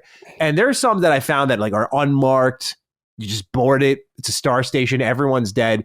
What's a bummer about those is that sometimes the procedural shit kicks in and you're like, oh, there's like no notes here. There's no logs here. There's no story here. Like, I don't know why this place, everyone's dead and left it. That's it. It's just a place. Like I've had that happen a couple of times. So the space exploration could kind of be hit or miss, but I think the thing that people need to be most aware of is like when you're up in space, Gene, we talked about this, like the traveling from quest to quest is kind of hilarious because you'll go into your quest log, you'll hit set course, and you're just going to fast travel a shit ton. Like you're not really flying to places. And I don't think anyone was expecting No Man's Sky, like, let me land on this planet, up I go into the stratosphere. No one was thinking that, but like, you're not really going to be zipping and zagging to things. You're going to be opening menus, opening your scanner, switching targets. It's very much, Gene, you put it perfectly, like this interactive menu more than space travel. And I think it works, like, especially when you have those moments of dogfighting and you have those emergent events Cog was talking about. I think it's great. But it's when you're looking for that, and you're like, I really want some like space exploration right now. I could go for that. Number one, you're like, where the fuck do I start? Like, there's so many systems here. And then when you start just jumping across and scanning all the planets and you're finding civilian outpost, abandoned lab, I'm like, okay. Abandoned robotics lab. Yeah, exactly. It's like, I've seen a million of those. Like, those clearly aren't content. You start skimming the game a little bit. That's where like bigger isn't better, Todd. Bigger isn't better, but that's like, it's not like, I don't know about you all, but for me, the 1,000+ planet experiment kind of failed for me. I was like, you know what? I like the game a lot. I think it's fantastic, but you didn't convince me that you need to do this. You didn't. Like, I think a couple of barren planets absolutely sell the simulation, as they put it, but I would have taken like 250 planets and had more bumps in the road along the way. Perhaps that space is what's creating those moments Cog's talking about. I imagine they tested for all different amounts of planets until they felt they hit the right number. But it's interesting because with that focus on scope, I feel like they got a little distracted. It's going to sound like I'm going left here, but it'll kind of come full circle. Is I think about the persuasion minigame that they have, which I think works really well. But one thing the game doesn't do is really account for my backstory and traits well enough. I feel like they just... Wait, you don't get the options? I get them. I get them occasionally. Okay. Yeah. I think you and I, we did stealth, Space Scoundrel. Yeah. Like, yeah, I get it. It's like almost a win based on my... Okay. I don't get it often at all. I swear on my life, bro. I have the wanted trait. I have the... I did the kind of Space Scoundrel class because I wanted stealth focus, because I was like, based off what we were seeing with the engine, I was thinking, okay, like I think stealth will actually work here. And it does, by the way. There's actually a whole on stealth mission in the UC Vanguard storyline that's so cool. I'm like, okay, this engine is built different compared to past built for PGS stealth for sure. Yeah. But I guess in my experience then, I didn't see many skill checks along the way. And what's funny is the persuasion mini game, you just see like how much writing is in this game. And I'm like, y'all could have just trimmed the fat of all of this and just put a skill check. That was one line versus like 8 extras you wrote in this persuasion mini game. And I say all of that because I think Bethesda gets like fixated on systems. Like they got fixated on like, how many players can we pack in? Keep going. Instead of just what I think matters to the player. And it's the same thing here. Like, how much lines can we pack into this game? Keep going. It's like, no, like I actually would have taken less lines and more skill checks, because that's pretty much what it would have equaled out to. It's like shortage of writing isn't the problem. It's like, to me, in my experience, shortage of skill checks is the problem there. Not that I need like a million alternative solutions, but flavor text, even like I barely stumbled upon that. You find it more in the main faction quest lines. I think like they put it more in the main meat of the game, but I say all that because I think sometimes the scale of the game overtakes the focus, and that's what makes it unique. That's what makes it special. But that also can be sometimes its greatest weakness. I felt sometimes. You gentlemen feel the same with the where do you stand on 1,000 planets now that we've had time to float around space? Did it deliver, Cog? I am polar different from you. Okay, no, that's great. I'm not, because this is a sci-fi game. Like, to me, it's like I want the idea of going to the unknown. And here's the difference where I think where our disconnect is that I understand what you're saying, Maddie. You're like, yo, maybe if they just cut this out, it's less bloat, more refined, get to the good stuff as far as the story, what Maddie wants to do. And I understand. I want to be very cognizant of that. I think for me, the joy of the game is, what is that? What's going over there? And then there are events. Like I remember getting into a dogfight, shooting down someone, and the parts landed and it became a crash site on a planet and become an emergent event. Bro, that's cool. That's cool. I didn't know that. That's King taught me that. Like I'm like, that's crazy. It's crazy. Like the game has so much immersion. Now I will say, to your point, Maddie, when you get, and G made a good point, when you get to some of these planets, the majority of those procedures, yes, it's going to be abandon this cave, it's like cave 3 of them. Because you'll just go, I've like tried so many of them out. Like I'm still trying to trick myself. Like, yo, like what if I find something cool in here? And it's like, I found aluminum. I feel no fact. And see, now this is where me and you differ. Yeah. This is where No Man's Sky cog likes. Because I'll go there and I'm like, okay, oh, y'all got this, y'all got iron, y'all got this, y'all got this rare species. I need all of this to either A, do this other quest line, B, and here's what I knew the game had me. In a Bethesda game, I have never built a outpost, a base, ever. I don't do that stuff. I'm like, I ain't doing this. Get out of here, Bethesda. Get me to the story, right? There became points where I was just like, man, I do need this. I have all these crewmates that I'm also getting to. And I actually learned it myself. It was very simple, right? So I was like, now I have planets that have these resources that I can now fast travel to and then set up shop. But I just wanted to get, I guess, where for me, because I like No Man's Sky and the time period of where this game is, this is before Mass Effect, and we've really gone out and established ourselves. This is like, hey, we're just trying to get, you know what I'm saying, get out there kind of energy. So everything is unexplored, right? And I think if you take that away for what they're trying to do, right, it makes it feel less. And it's normally I am the density hub world guy, which is weird. But this game, I feel, does fit what it's trying to do. And I did like that thing. Now, the only thing I will push back, and I will say that I completely agree with you with what your initial point was, is my perception of how the travel was going to be was definitely what you said. And it's not that in this. This is literally, hold up, wait, you're not going to really fly into that planet. You're going to press the button and then we're going to cinematically fast travel you to each part of this. I thought at least if I'm in the solar system, I could go to each single one on my own and land. I thought that's going to do kind of like, that's going to be a disconnect for some people. I will admit, like, people are not, some people will like it. Now, the flip side that I do like about it is once you visited something, to me, one of the worst things, you do a whole extensive quest line and you're like, damn, I got to backtrack out the base. I got to find my ship.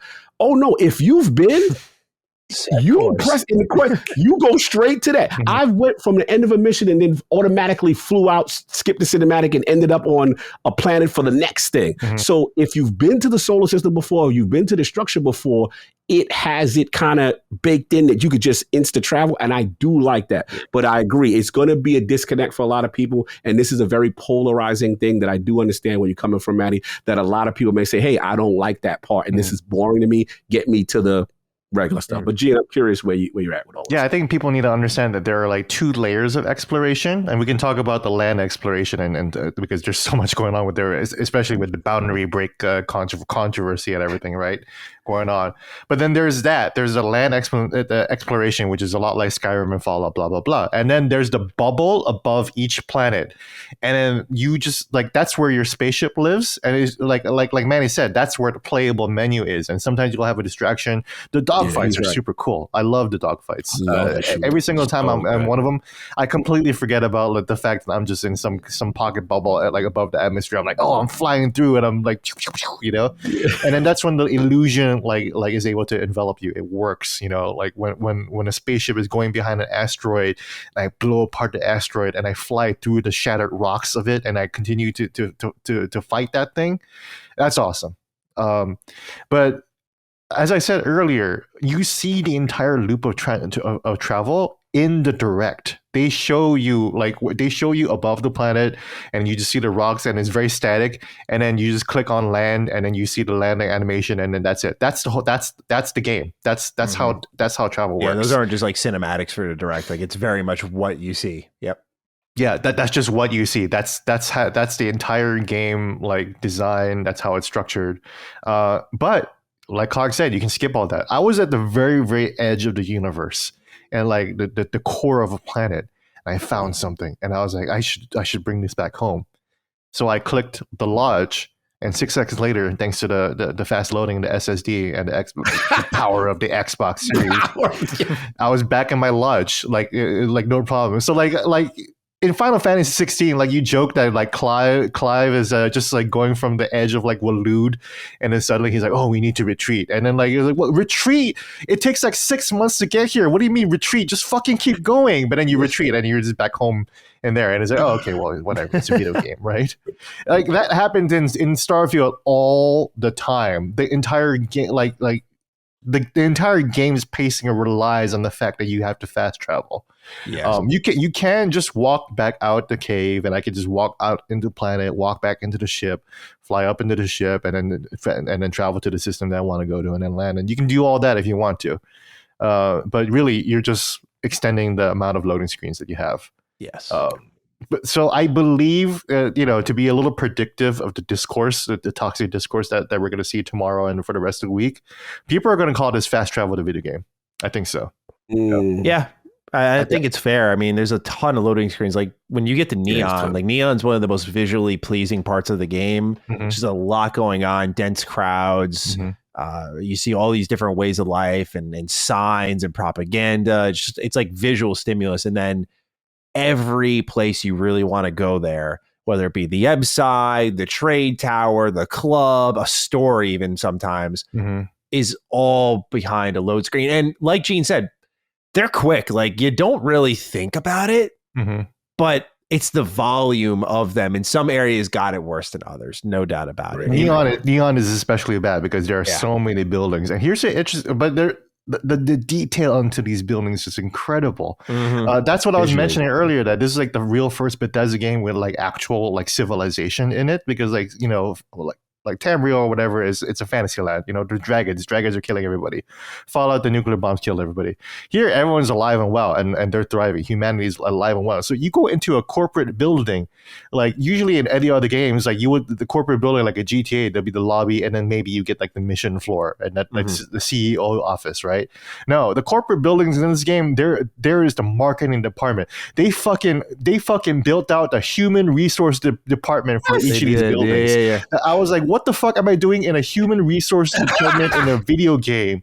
Why did they even make this here? That's crazy. Bro, they probably will be a quest there. Who knows? Yeah, bro. That real quick interrupt, Gene. When I did the UC quest later, and they have a good.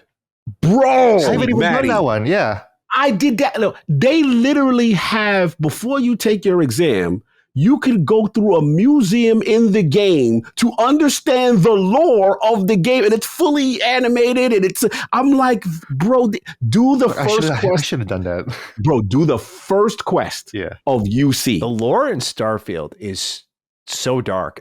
Like, if anyone wants a comparison, you're listening, you're like, okay, which way does it lean? Like, I went in thinking Starfield's gonna be this uplifting tale of humanity going out into the stars.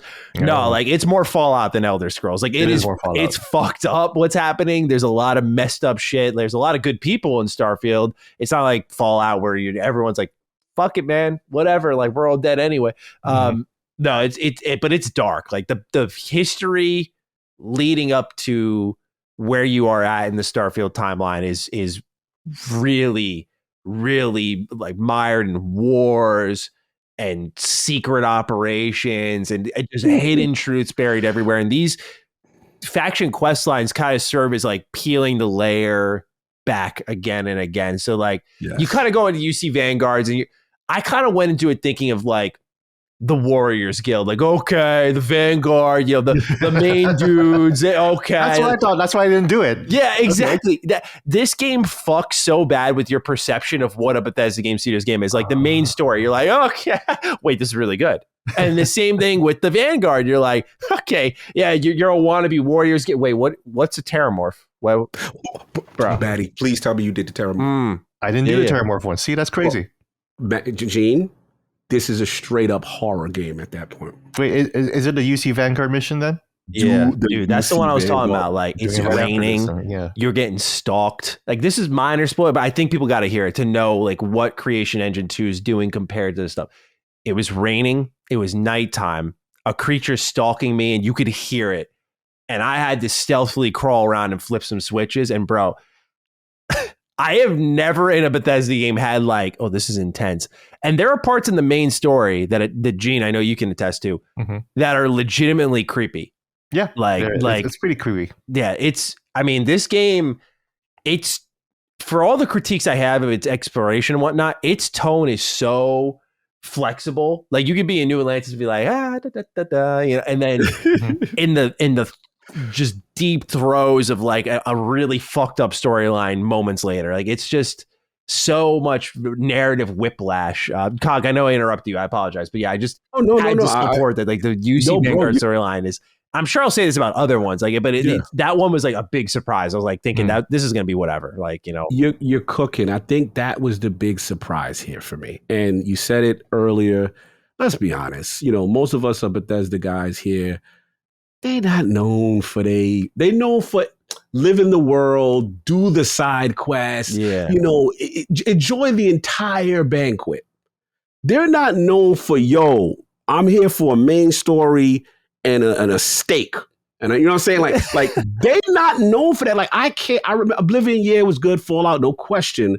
But I'm just saying, as far as me, and Gene, I'm going to give it to you because you are probably the farthest, and I'm dying to know your opinion. Like, as far as a main story, from what I have played so far, this is by far easily the best story they have ever done. And when Pete was like, we're proud of it. And I'm like, I don't even remember what I did in Skyrim. You know what I'm saying? Like, I remember the guilds and the Dark Brotherhood and the thieves. This, they go there. So that's what I want to, because I know, we kind of spoke a little bit, and that was one of your things that you seem to be impressed by. And I'm just curious, do you agree with that? Do you, where did that fit in the scheme of things for you with your Starfield impression? Yeah, let me read my review, which will be live when this goes live. So please go read it on WashingtonPost.com. But I say that this is easily the best Bethesda main quest central storyline ever. Wow. And God, what was I going to say? I completely forgot.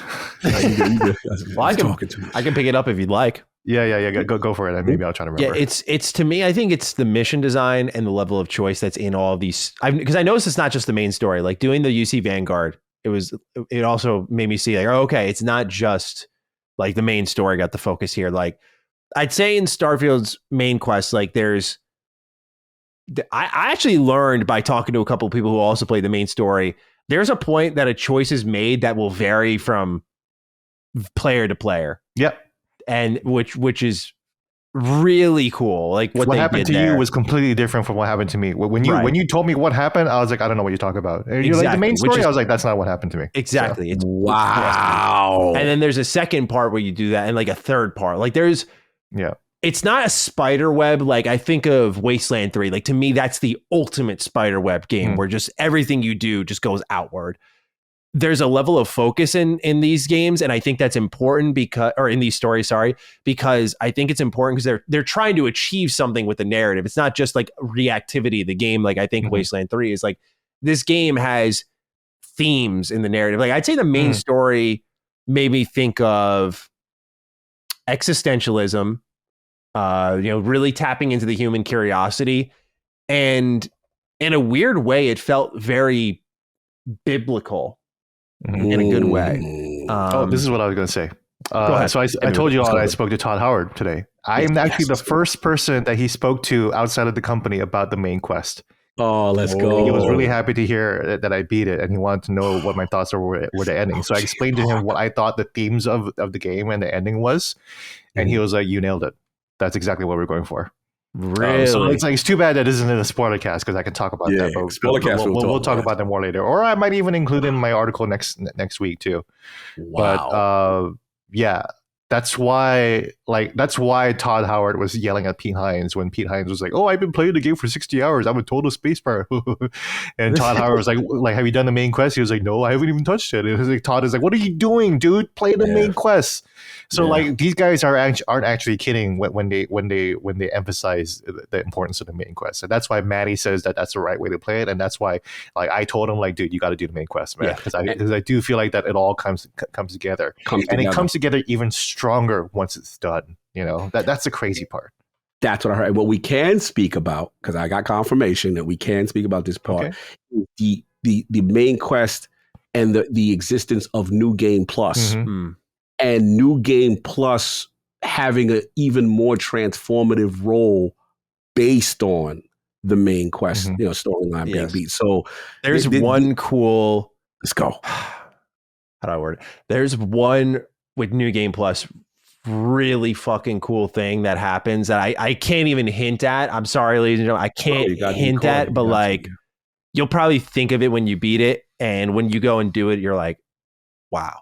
I mean, you know exactly what we're talking about once you get there. Yeah, 100%. Like it's they did something kind of special with New Game Plus that I've never seen a game do, and that also was not hyperbole by them. I think that it is the most innovative and clever thing about this game. That they redefine replay value, and the gameplay loop.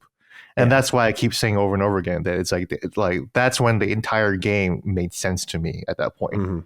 I feel like because they no, I don't want to say more. I'm not going to go off. I'm sorry. I was about to go off, and I was like, you know what? I will say that it just made me more excited to play it some more or play it again. And that's what a good New Game Plus should do. Yes. Like Armored Core does a similar thing where it's like you beat it, and it's like the next time around there's just like new shit, and like it's just an interesting approach. Awesome. I didn't know.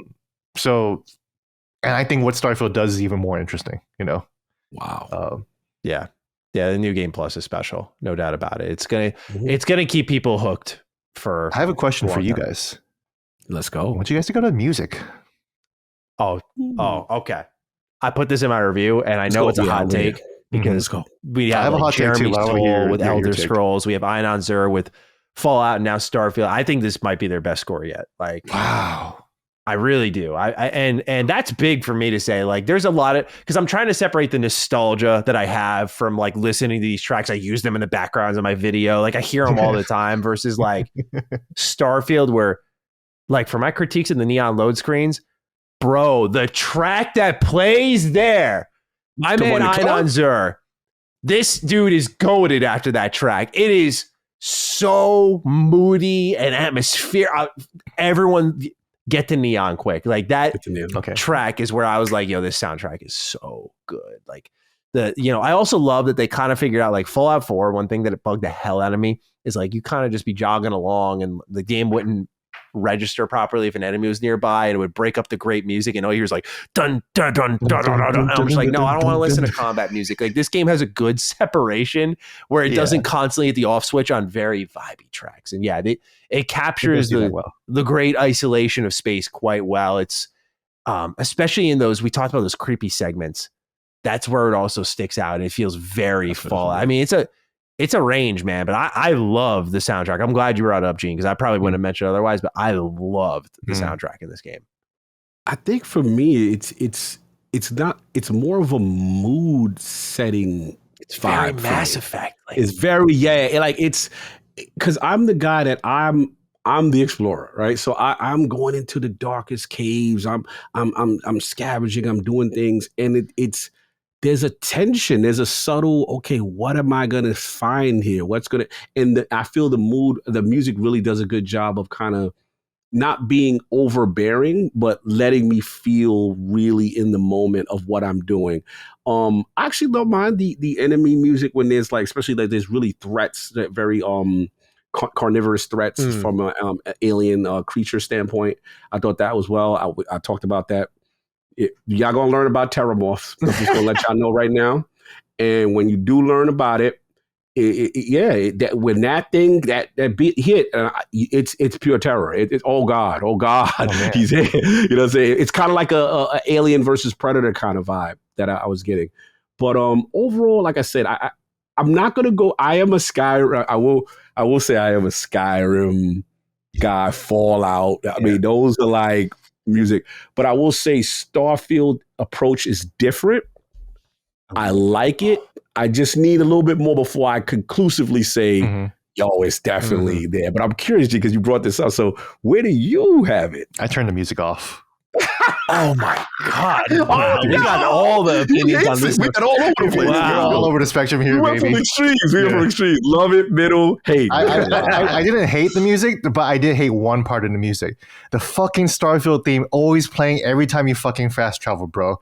There's only so many times I can hear da da da da. That's fair. I like it though. It's got like an epic feel to it. I get If you're that. a fast There's traveling games as where much they as reach- I was hearing that thing like 4 or 5 times within like 10 seconds, dude. So at Yeah, point, I was like, I okay, gotta that's turn fair. it They off. could do with an off switch for that. Yeah, that might be my little brain tuning that out. That's fair. It might be. I was tuning it out until I noticed it, and then I couldn't stop noticing. I was like, I gotta turn the fucking music off because I'm gonna go insane. I hope you didn't. How much? ruin So I played the game for like when I about play after 55 the hours. show. You got me scared that I'm gonna fire it up and be like, oh fuck, I noticed. It I'm now. sorry. I like it. It's cool. It's cool. And then maybe just don't fast travel as much as I do. But you know what? I do. There are some tracks that I really, really like. So I didn't want to say that I don't like the score, right? Okay. Because there are some tracks that are really, really good. I would put it up there with the original like night theme from Skyrim and Fair enough. Fair enough. the Fair Fallout. enough. I do miss a radio though. Yeah. That would have been cool to have a radio. Have some Imagine Dragons playing. And Oh, you trying to get Chris Reagan upset? You trying to get that man pissed off because I saw that Magic Dragon. I said, Dude, that was "Oh, incredible. my That was a God." personal attack on Chris. Like, That was a he was authentically excited for the game, and I think that just killed it. I do miss having a radio though. You just be vibing out in a planet, and you're just like, I wish I could listen to something else. So Yeah. pull up an Apple Music or Spotify playlist, and I that feel you. could work too. But Well, it's good. Oh, sorry. what I did do is I created a playlist of all these classical music tracks, just like 2001: A Space Odyssey. Blue Danube and everything like that, because like that is like the perfect vibe for just like vibing out in space and exploring and just like collecting resources. I will say, just like You really hated that theme to go that far. yeah, exactly. Yeah. I was trying to replace the soundtrack. That's how bad I hated the theme. I guarantee will that would be say- one of the first mods. Remove Starfield theme when fast traveling. Yo, please request it. I'm requesting it right now. Please remove just the theme from the loading screen when you do the grav drive. All right. Just the grav drive jump. That's it. Yeah. I didn't build an outpost, and I'm not someone who usually fucks with those systems, but I did do that in Fallout 4. I did like building my own house in Fallout 4. But in the outpost, I feel regretful about it because I hear that that's the best way to build up crafting resources. And then I feel like some of my equipment, the power pack again, like I'm trying to build up to get that power pack, but I'm having a hard time resources. Guys, how did you deal with encumbrance in this game? Oh God. Oh, I found a way. But you do. I got hustles. I want to know what Maddie did. So 2 things. Number 1, that weightlifting perk got fast tracked when I started to notice a problem. Yeah, for That sure. got fast tracked. I was sprinting everywhere with 75% inventory everywhere. Of course. Building up Yeah, themselves. so people who don't know, real quick, how go does the skills work? It's basically it's basically Skyrim. They didn't really fix fix what wasn't already broken. So you shoot more pistols, you get better at pistols. You can upgrade pistols, and boom, you're shooting pistols heavier. So for weight burden, the best way to level that, the only way to level that up is that you got to be 75% over your weight limit, or 75% of your weight limit, and you got to be sprinting your ass off, and that's how you increase it. Facts. Maddie, before you answer and continue your story about the weightlifter, I don't want you to lose your thought.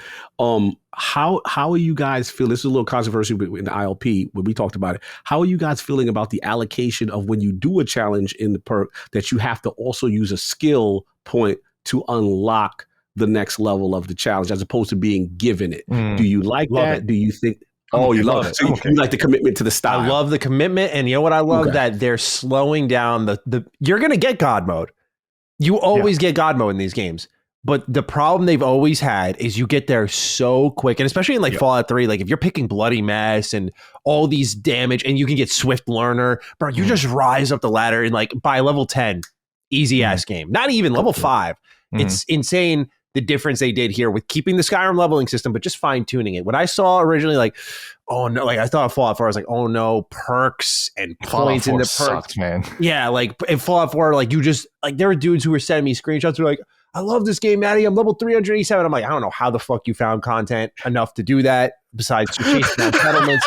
But point being is like, I feel they did a really good job, especially with New Game Plus in tow, like a really good job with that power scaling. Cause like, especially with space combat, like you die a lot out there, at least in my experience, like that's where most of my deaths came from.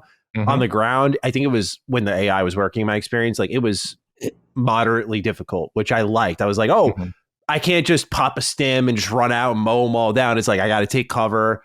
It made me realize they had this in Fallout 4, but like there's a lean mechanic. I was like, okay, like I like there's a fucking lean mechanic. I know there was a lean mechanic. Yeah. If you press up against something, you press the left trigger. This was in Fallout 4 too. You actually pop out of cover. Yeah.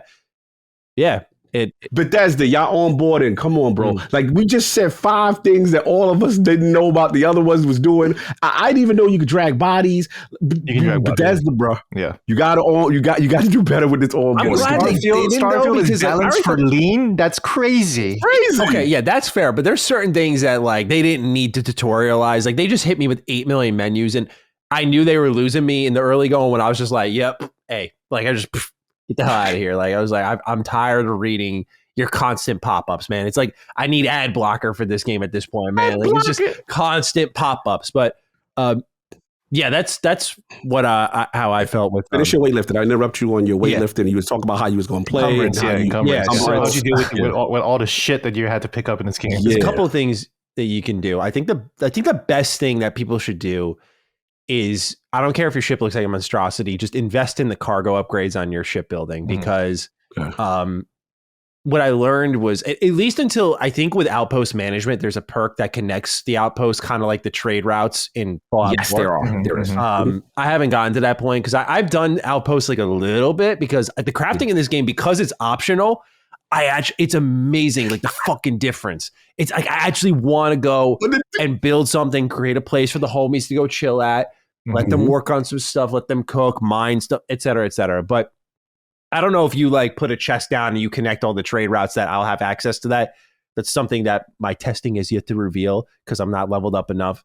But investing in your ship's cargo, you'll always have access to that inventory, whether it be when you're selling to someone, which is really helpful so that you can get a lot of money, or dumping your resources there. Of course, your companions can carry stuff. And what I learned is when I engaged in the building and the upgrading, I noticed my inventory limit would go down because I'm utilizing my resources. So what I would do is the item hog in me in Fallout 4, right? Just grabbing everything in sight.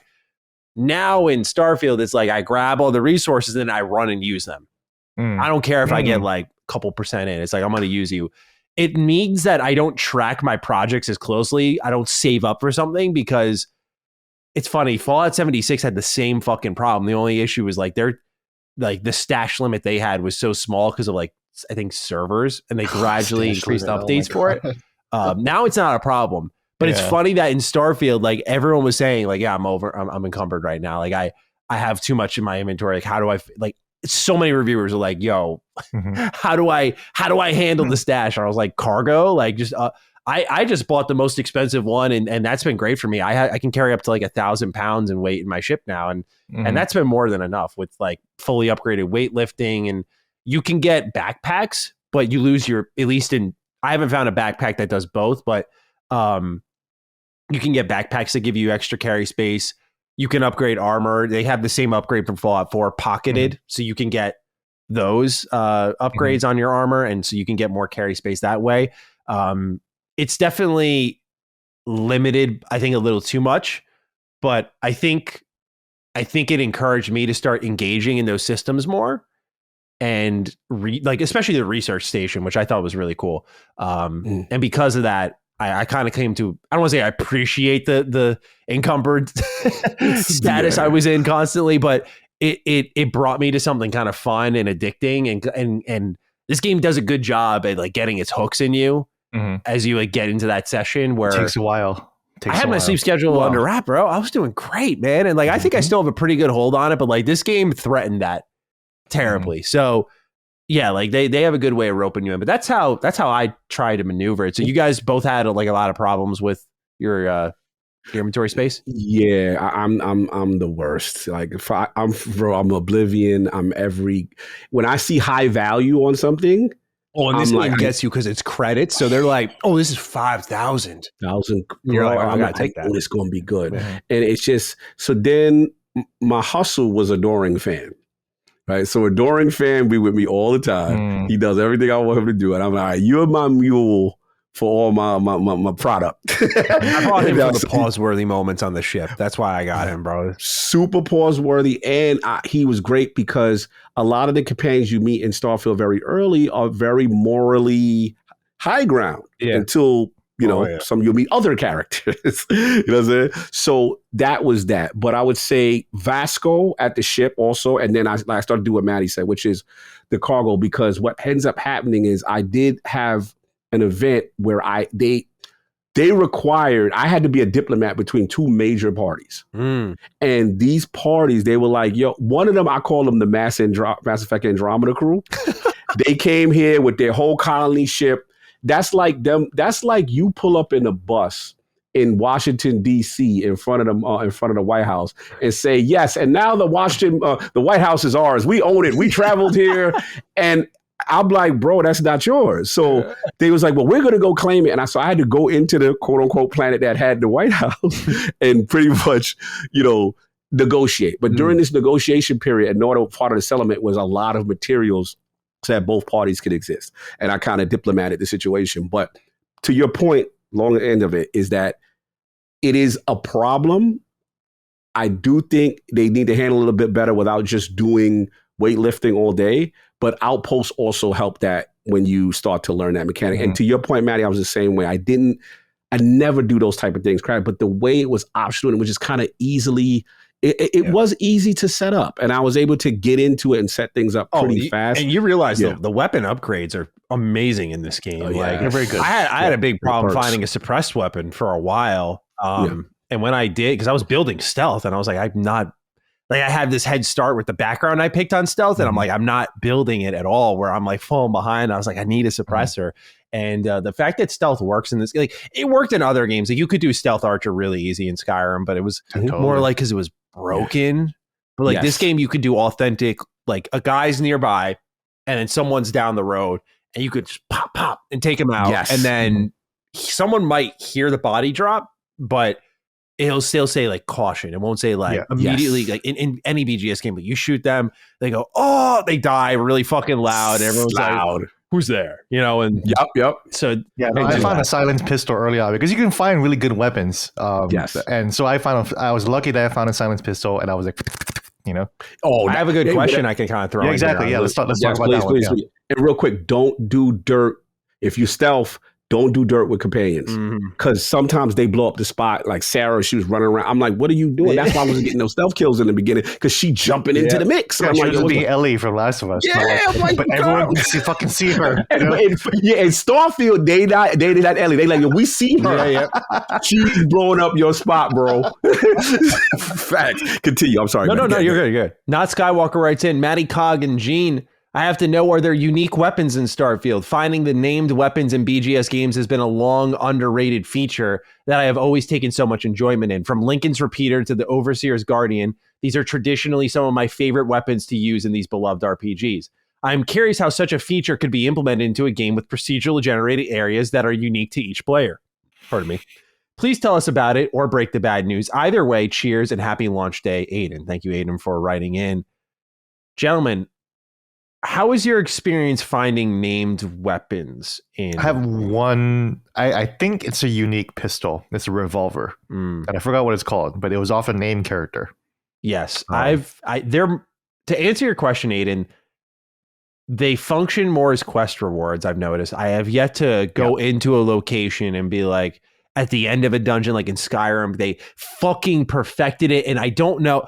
Out of everything they looked at with Starfield and made better, I don't know what changed internally where after Skyrim, where they nailed rare weapons and armor, they looked at Fallout 4 and went like, yo, what if we just watered that shit down to a science and just went legendary weapons? And then in 76, we doubled down on that. And then Starfield, we tripled down on. I was like, why? Why are we walking away from this so much? I don't get it because it just gives value to these otherwise worthless areas, because you'll find stuff like the Lincoln's Repeater or the Overseer's Guardian in a place where just raiders are holding it down with a mini nuke. I mean, it's great.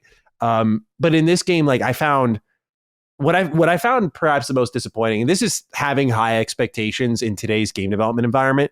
But like one thing I loved about Skyrim, for example, is like you'd find the Mace of Molag Bal. Nothing looked like the Mace of Molag Bal. Nothing acted like the Mace of Molag Bal. In Starfield, you'll get like I got an assault rifle. It's called Fiscal Corridor. And that's because it's like a funny name based off the quest I got from. And I didn't notice anything unique visually or effect wise. And I'm like, my weapon I have is better in this. It's like they're like trying to remove that part of me. So like Aiden, in my experience there, I have yet to see one that I go, oh wow, that's really unique compared to the rest of them.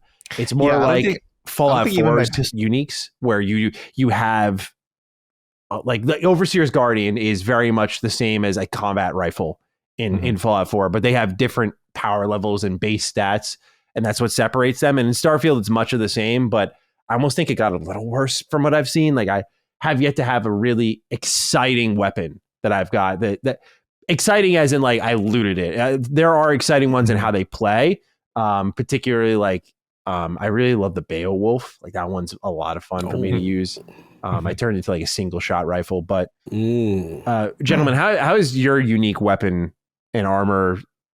How has that gone? Your little hunt for them. Have you found anything? I'm curious, Gene, and then I'll go because I got. Yeah, I think the revolver I got, I'm not even sure if it's unique. I think it just might just be named, and with some special upgrades. In terms of armor, that's interesting because there is again like regular unique armor that you can get, but then you would get it like you would probably pull it off like a dead like character on a quest line or something. You defeat the boss, and you do that. I have found unique spaceships. And that's interesting. Okay, tell me more. There was one quest line that was just like not even procedural. I just heard it in the background, and like guys, don't sleep on the quest that you just hear like in the crowds, because that is some of the weirdest, like wackiest, like and like handcrafted shit that those are not procedural quests. Anything that gets added to the activity log is almost guaranteed to not be procedural. Yeah, so that I found one, and it led me into this like interesting like lair, and at like with this whole story that I won't spoil because the whole point of that quest is the story is really interesting. At the end of it, I got a unique helmet, I got a unique spacesuit, and I got a unique spaceship. All that are all matching. They're all the spaceship, the helmet, and the spacesuit all matching, and the space pack. So I got all the cosmetics in the game unique to that area, to that one character, to that one person, to this one quest. And then now I just look fucking crazy right now. I love that. Yeah. Okay, so it's awesome. Like you will find unique like this is like the craziest outfit I've ever seen. Like so what I'm noticing, and I only just found it last night. Like this is the shit that I had to like go in, and I like finished my review, and I was like I got to play a little bit more because I know that there's so much more I'm missing, and then I just found so much more stuff. Yeah, that I'm glad I did because like it changed my score to review. It went for 3.5 stars to 4 stars. There we go. Yeah, there we go. And 4 stars is the max. I'm not saying 4 out of 5 stars. It's like 4 stars is the max. So, wait, you do 4 out of 4? You do 4 out of 4. Oh, wow. When you said 4, I was like, out of 5. Okay, that's fair. No, it's 4 out of 4. So it's gonna be 100 on Metacritic, but then that means that like a 3-star game is gonna be like down to like a 70 something. Basically. Wow. 75. Gene. Right. Yeah, see, it's funny because what I'm learning with this conversation, and I think what's going to make Starfield special, it sounds like, is there's stuff I've gone off about that you've been like, oh no, that I found this, right? Mm-hmm. And it feels like the game has answers to any critiques we kind of thrown at it, but it just the vastness of the game. It's like I might hit that at the 200th hour mark, or I might hit it at the 80th, or I might hit it 5 minutes when I fire it up after the show. I talked to another reviewer who just bounced off the game. We were just like, I didn't like it. I was like, how long are you playing? I was like 6 hours. I was like, that's so when you told me, Maddie, that you were playing for 5 hours and you were not enjoying it, I was like, that's the same amount of time that this reviewer played it. So they're probably still in that funky area of just like, I don't know what I'm doing. I don't know what the game is about. I don't understand the grind. I don't understand the loop. All of that becomes apparent because you got to live in this game a little bit longer, which is why I believe, 2 weeks is a long time to review a game, and we're grateful for that. I think we could have used at least a month for this game. I agree. Because I agree. Just like even in this discussion right now, I'm finding so much more stuff that probably would have easily, like, I was like, am I justifying the 4? I have to think about it, right? But then like all the stuff Cog is saying and the Terramorph and stuff like that would easily put it into the 4-star range at that point, you know. But I haven't experienced it yet, you know. So that's why the reviews today are going to be super interesting, because it's like, it's really good. I know, because behind the scenes, like, I've heard people really like it. I've heard some people like bouncing off of it. So I'm just, I'm expecting, or I don't want to guess too hard, but I'm expecting like a range of scores when it comes out. But you know, the more you really sit on it, it's a game that always calls your name back. That's the thing I noticed, is like, I'm thinking about it more. Like, I think Baldur's Gate 3, for example, is the better game right now of the two, if you are to make a comparison. Sure. But despite that, I'm thinking about my Starfield save way more. Like, I want to go back to Starfield. I want to see every single corner of Starfield. There's there's no personal investment from a player in Starfield versus Baldur's Gate, which is still, you know, as flexible as it is, and it's miraculously flexible in terms of player input, right? It's not really your story, though. You know, you're still going through this D&D story. You still have to fucking deal with the mind flayer in your brain, you know. Whereas in Starfield, it's just like, you're out of the mines now what? But that's classic Bethesda. You're out of the vault, now what? You know. You got to make that story yourself, and that's why it calls back to you, because it's like you have that investment in there. It means something a little bit more, you know, because the decisions that you make. You know, I end my review by talking about a really, really stupid fucking thing that happened in the game, where it's like, you know, it was along the main quest, and it's like, I'm witnessing probably the most important event of human history of all time, right? This is like incredible, right? This is the most amazing discovery ever, and I brought my boyfriend Barrett with me. Because he's carrying all my shit, right? so he's there, and I'm witnessing this thing, and it's like bam, and then the event's over, and then the only thing out of fucking Barrett's mouth is, "Hey friend, you got time to chat?" Yeah. I love this game. You know, you're not going to see something that stupid in a Baldur's Gate, because this game gave me the agency to drag my boyfriend to all the way to the outer edges of the galaxy to witness this enormous event in human and like universal history. And he says he just wants to chat. So I asked him like what do you want? He gave me a sandwich. When they find something random and they be like, I got something to give to you. That's exactly what he was doing. Is I got something to give you. I was like, what you got, Barry? It was like, I got a sandwich. I was like, so this is a game that lets me drag my boyfriend all the way to the edge of the galaxy just so he can make me laugh and give me food. That's a good jump off point here. Hold on. We might have. Let's go. Alex Kilgore says, "Hey Dukes, real question time. Who did you fuck or romance in Starfield, and why?" Gentlemen, so I'll start. I chose Barry because I thought it was interesting that I can romance him in the first place. He's one of the first characters you meet, and I'm not like gay. I think. Who cares? Yeah, my therapist and I. Well, I have to find a therapist first to work that out. But like, you know, like I was like, why don't I be gay in Starfield? Because I'm not like actually gay in real life. I don't really do this. That's why I play games, to pretend to be other people. So that's why I was like, yeah, I'll bring Barrett along. Like he's the character that I like the most. I liked hanging around him the most. He's funny. Hilarious. You know, I think the characters in this game are interesting. I think they're well written. Especially the members of Constellation. The only thing is that like I heard that there's loyalty quests, and I didn't even bump into those yet, which is crazy. Right now. So you ain't hit none of the flirt. Oh, you had to hit. I hit the flirt with Barrett. Yeah. Okay, cool. Yeah. So I'll let you finish it. I'll go. But yeah, I mean, you know, yeah. So that's why I just selected Barrett, because I just thought he was the most interesting person. So yeah, I was hitting the flirt with him, and I was like, oh, I didn't know Barrett was like this. Okay, you know. Yeah, everyone's out there in Starfield, man. Like it's romance to be had, and Cog is all about the romance. So for me, I'll try to like, all right, let me get a feel of most of the characters. You know, I didn't really hit it off with Sarah too much because she just became a little bit too judgmental for me. And especially, my indulgences with Ryujin really struck a bad nerve with her. And she got a lot to say. It was not going to work. Now, Sam Cole was definitely flirting because I took liking to the daughter, and I could see Sam was pushing up. I was like, okay. We had one of the moments where hey, can we talk? Yeah. And I was like, all right, cowboy, easy. But I'm good right now. She broke cool. back. Hold on a second. Yeah, he definitely. Yeah, listen, he tried to get it. But I will say this. Sam Cole's the dude to run with, bro. Yeah. Or outside. Outside, I do like, so we'll see. And that voice, man. His daughter hates my ass, dude. Let me tell you how Sam Cole was first. When the idol animation was sitting there, he's like, I know you staring at my baby blues. I'm like, bro, what? I was just good to go get a sandwich and you acting like Bethesda, this game has idol snark. Yeah. Conversational idol snark with everyone. So right now, I will say though, I forgot how you pronounce her name on Maddie. Oh no, you and I might have just aligned, man. Andrea, yeah. Is she Indian? What is she? I don't know, man. But I don't know. She's brown though, for sure, right? She's a brown girl.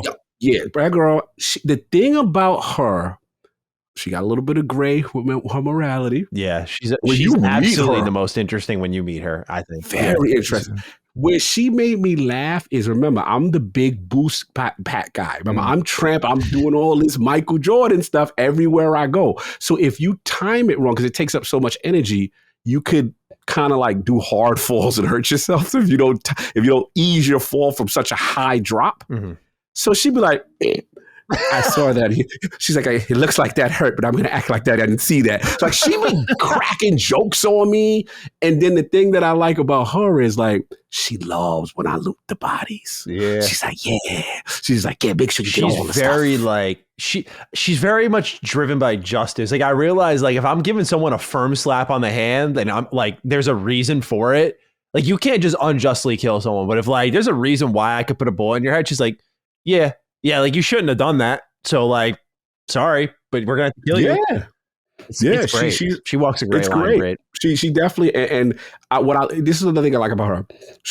The game has a lot of political ideologies and religious ideologies spread about, and it's clear she was on a side at one point, but she has a different view of how Starfield is telling history. And I like, especially take her to the museum. I highly advise taking her to the museum. Yeah, they always have something to say about it. Yeah, she has some of the most amazing. She was like, I would love to see how the Freestar Collective feels about how they said this, that, and the third, or how the House of Varoom feels about such as like she's like one of the main story quests played out differently because I had her as a follower. I won't say which one, but yeah, it's like she had a very specific, unique set of interactions because I had her with me in the main story. Like that's where Bethesda went right by trimming down the companions is you get a lot of feedback from them. And then you get moments like that where I was like, yo, if I had Sarah with me, that just wasn't happening. Like there wouldn't have been that connection, that back and forth. Like it wasn't just like she's just chiming in because I said something. Like it's like, hey, I know you. It's deep. Like, wait, why are you with him? Kind of energy. Yeah. It's really good stuff. So long and short, in the lead, if ranking is probably what is it? Andreja. Yeah. Andreja. It's like Andre, and then the JA is not like Ja. Like I don't. It's a very interesting name, but that's what caught my attention. I'm like, well, this is like where are you from? Like, I gotta learn more. But also, bro, just it was one look, and I was it. I was like, oh. Bro, I felt so dirty about it. I was like, I talked all that shit, and then I saw her. I was like. It gets real. And Sam Cole, stop flirting, but you the homie. Yeah, bro. Can you romance Vasco? I wonder.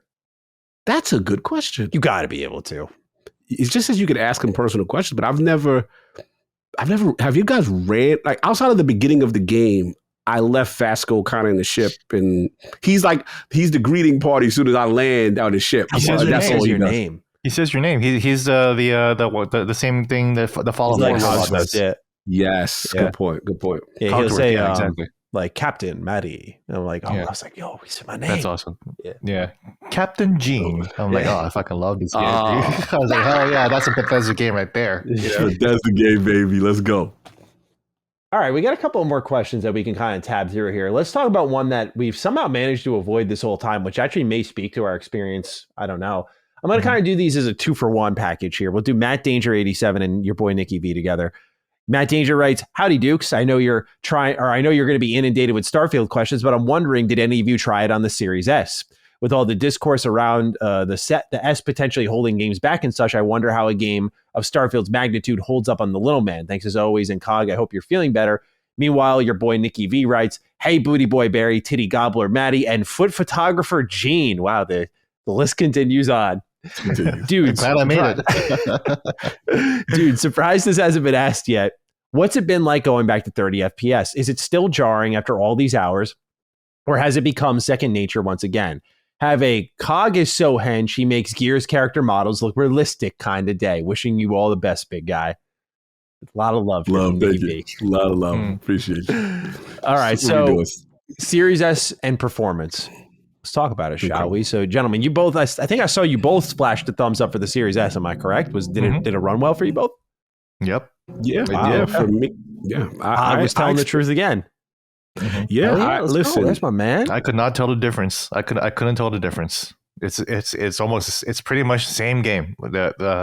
We can talk about performance more broadly, but whatever was going on in the Series X was also happening in the Series S. I played it for like about 5 hours in the Series S. I think that's about enough time. And again, this is like deep into my save, so this is not like the beginning where it's like, oh, you would have seen whatever. This is like, no, this is like when all the memory and all of my fucking shit is all over the universe, you know. Yeah, no, bro, this is a great point. I think that's what surprised me the most because I had a unique experience. I played on all 3 platforms during my being at home with an initial review before I went to the ER. I was playing on Series X. Then something preemptively made me load it on my laptop, a 3070, and see how that was. And later on, once I started to recover in the hospital, I had my homie bring the laptop and I made a hotspot so I could play a little Starfield once I was on that tail end. And that was good. But back to the question of Series S, that really impressed me. I put about 10 hours on Series S. And the thing that surprised me was, like Gene said, I couldn't notice the difference. And mind you, I'm coming from my laptop 3070 down to Series S. And I'm like, everything is retained. I'm not seeing any drop off or degradation. And this is where, to the second part of the question, Manny, the 30 frames was the right decision because it's stable. It's a stable 30. Yep. Now, granted, we will talk a little technical jank. I did experience some as far as like what I could call the Bethesda love jank. You might have they got ball heads one load when you come in one time. You're like, okay, what's going on here?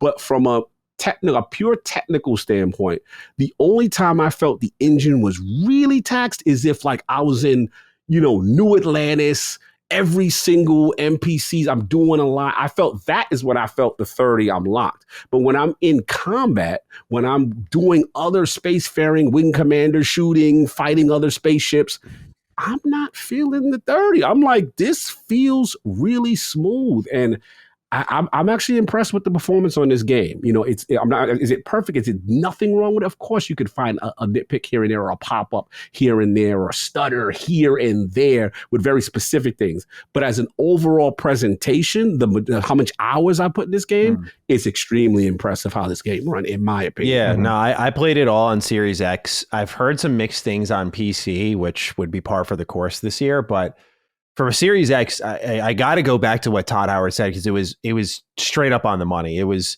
you don't think about it. Like the performance is that stable. You just don't think about it. Like even when the shooting was going down, because I remember he said something like, it plays smooth. And I laughed. I was like, Todd, 30 frames shooter smooth. Like, think, brother. What? Okay. You might have something there because... is it your preferred method to play? Probably on paper, no, but I really didn't think about it at all. I didn't notice it. I know it sounds like bullshit. Like I know what it sounds like to the audience, but I really didn't notice. Like it was a smooth experience because there was never a dip really. The only times I had them were twice, and it was when my ship was coming into land. There was like a little stutter. I noticed that happens sometimes to me. Yeah, that happened twice to me, and I'm like, all right, that's it. Like, that's not gameplay to me. Like, at least that's like it's loading in the level or something. But when you're running around, you're questing, you're talking, you're in the most densely populated cities of Starfield. It probably explains why there's so many load screens. There's a trade-off there, but I think it's worthwhile because your actual gameplay, while it's interrupted by load times, which are very quick, or load screens, I should say, which don't have long load times, the actual frame rate is never a problem. No matter like the action, like especially in the main story, gets crazy. Like there's fuckers flying everywhere. It gets insane, and that stability is really showing off well in. Again, that ship combat, like that is where like a lot of stuff's going down. You're going at the fastest a BGS game probably has ever gone before. You think about how they've never done vehicles or anything, probably because of the speed at which you're going versus what they have to render. Yeah, man. I mean, they on a tech level, it feels like they nailed it. I had the problems with the AI. I had a bug where I don't know if you guys had this. People would be bald. Yes, that's what I said. The bald glitch was awful, bro, because I was just saying it happened at an emotional point in the story, and I reset app. That's what I know is fixed. I reset app because, bro, Gino probably know the part I'm talking about. There's an emotional part in the main story, and like everyone's bald. I'm like, no, I was like, oh my god, everybody's doing this. Crazy. Okay, now I know exactly what you're talking about. Sam bald, Sarah Morgan bald, like. Everyone's bald, bro.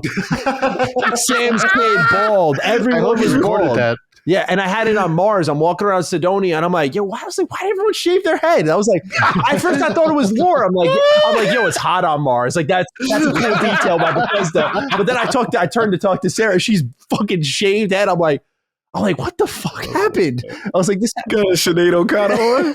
Yeah, I found out resetting the app fixes it. I had to do that twice. It was during that story moment and then on Mars. But otherwise, yeah, like that was the main two bugs for me. I had a couple of waypoint bugs where like when I was doing the UC Vanguard quest line, like they were directing me to the mast building and it was like shooting me underground pretty much, like is where they were trying to tell me to go. But I knew I had to go to the elevator in the heart of the building. And if I didn't know that, it just was completely misdirecting you. And so if someone's not paying attention, like that could probably happen. But otherwise, like where did you guys find this in the polish level compared to the rest of the BGS games? And I ask that because for me, like I acknowledge fully that these games are buggy. Like they earned their name Bethesda for a reason. But at the same time, like I can't say directly I've had the same experience people have had online. Like I don't get these massively buggy playthroughs on Fallout 4, Fallout 3, or Oblivion. Like there's jank, but like buggy where like shit's breaking like people have shown. Like the only time I had that was 76, which was like a genuinely busted game.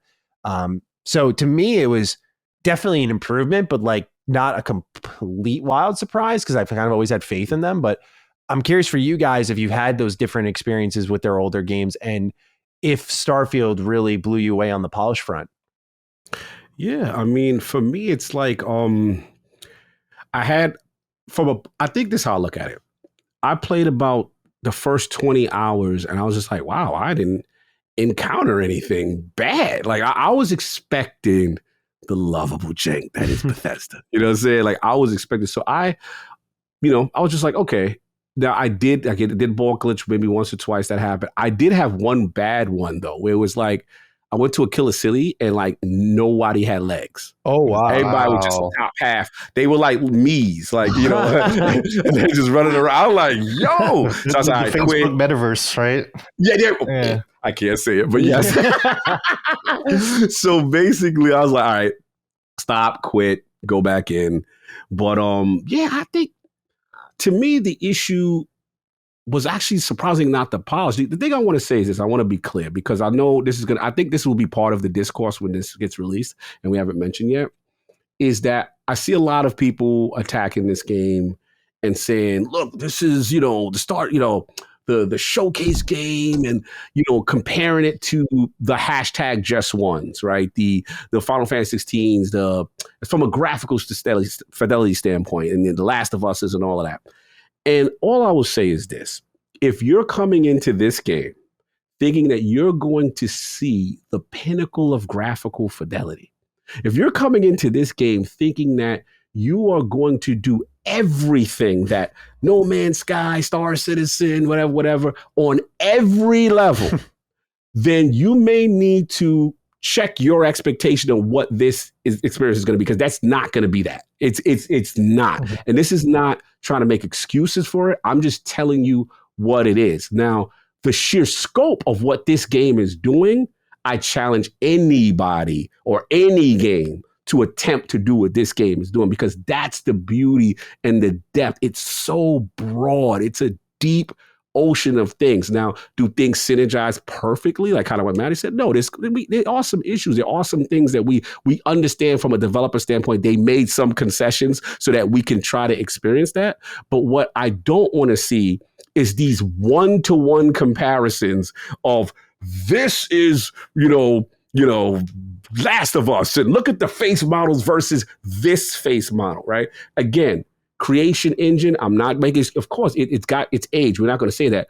But look at the sheer scope of what Starfield is doing realistically and compare that fairly to another game. And that's all I would say here, because I think that may be some disappointment for people who have way too high expectations for this game when they load it up. And that's just I'm curious what you guys think about that part. Yeah, I agree. For me, sorry, go on, Gene. Go ahead. I'll just talk about the bugs. I didn't really run into any bugs. 30 FPS was totally fine. I'm totally cool with 30 FPS games anyway, so like I didn't even notice this. I still play games in 30 FPS. I just play Final Fantasy 16 in 30 FPS. Oh, wow. In terms of bugs, I saw some textures like kind of like flicker in and out, but it was pretty rare. My fucking eyeball would like twitch like every once in a while, but that's only when I would like flip the camera around to like look at my face.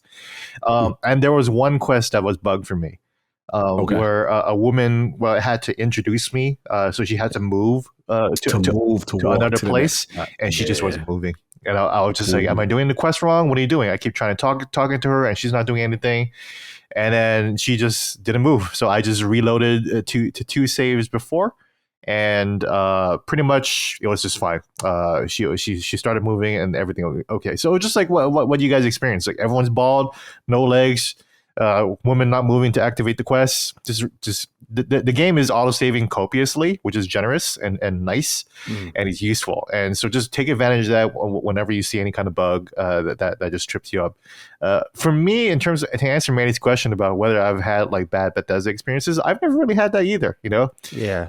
I've never really seen, like even with Cyberpunk, I never really saw anything crazy either. Cyberpunk is like the mystery, not the mystery. Like that's the one that I played that I know was like the biggest case of like me just having that and Jedi Survivor, like completely different experience of like product before launch and product after launch. Like Cyberpunk, when I was reviewing it, like it was a little buggy, but I mean, it wasn't the montages you see for it are like horrible. And you're like, I didn't have that. I was like, holy shit, though, this looks bad.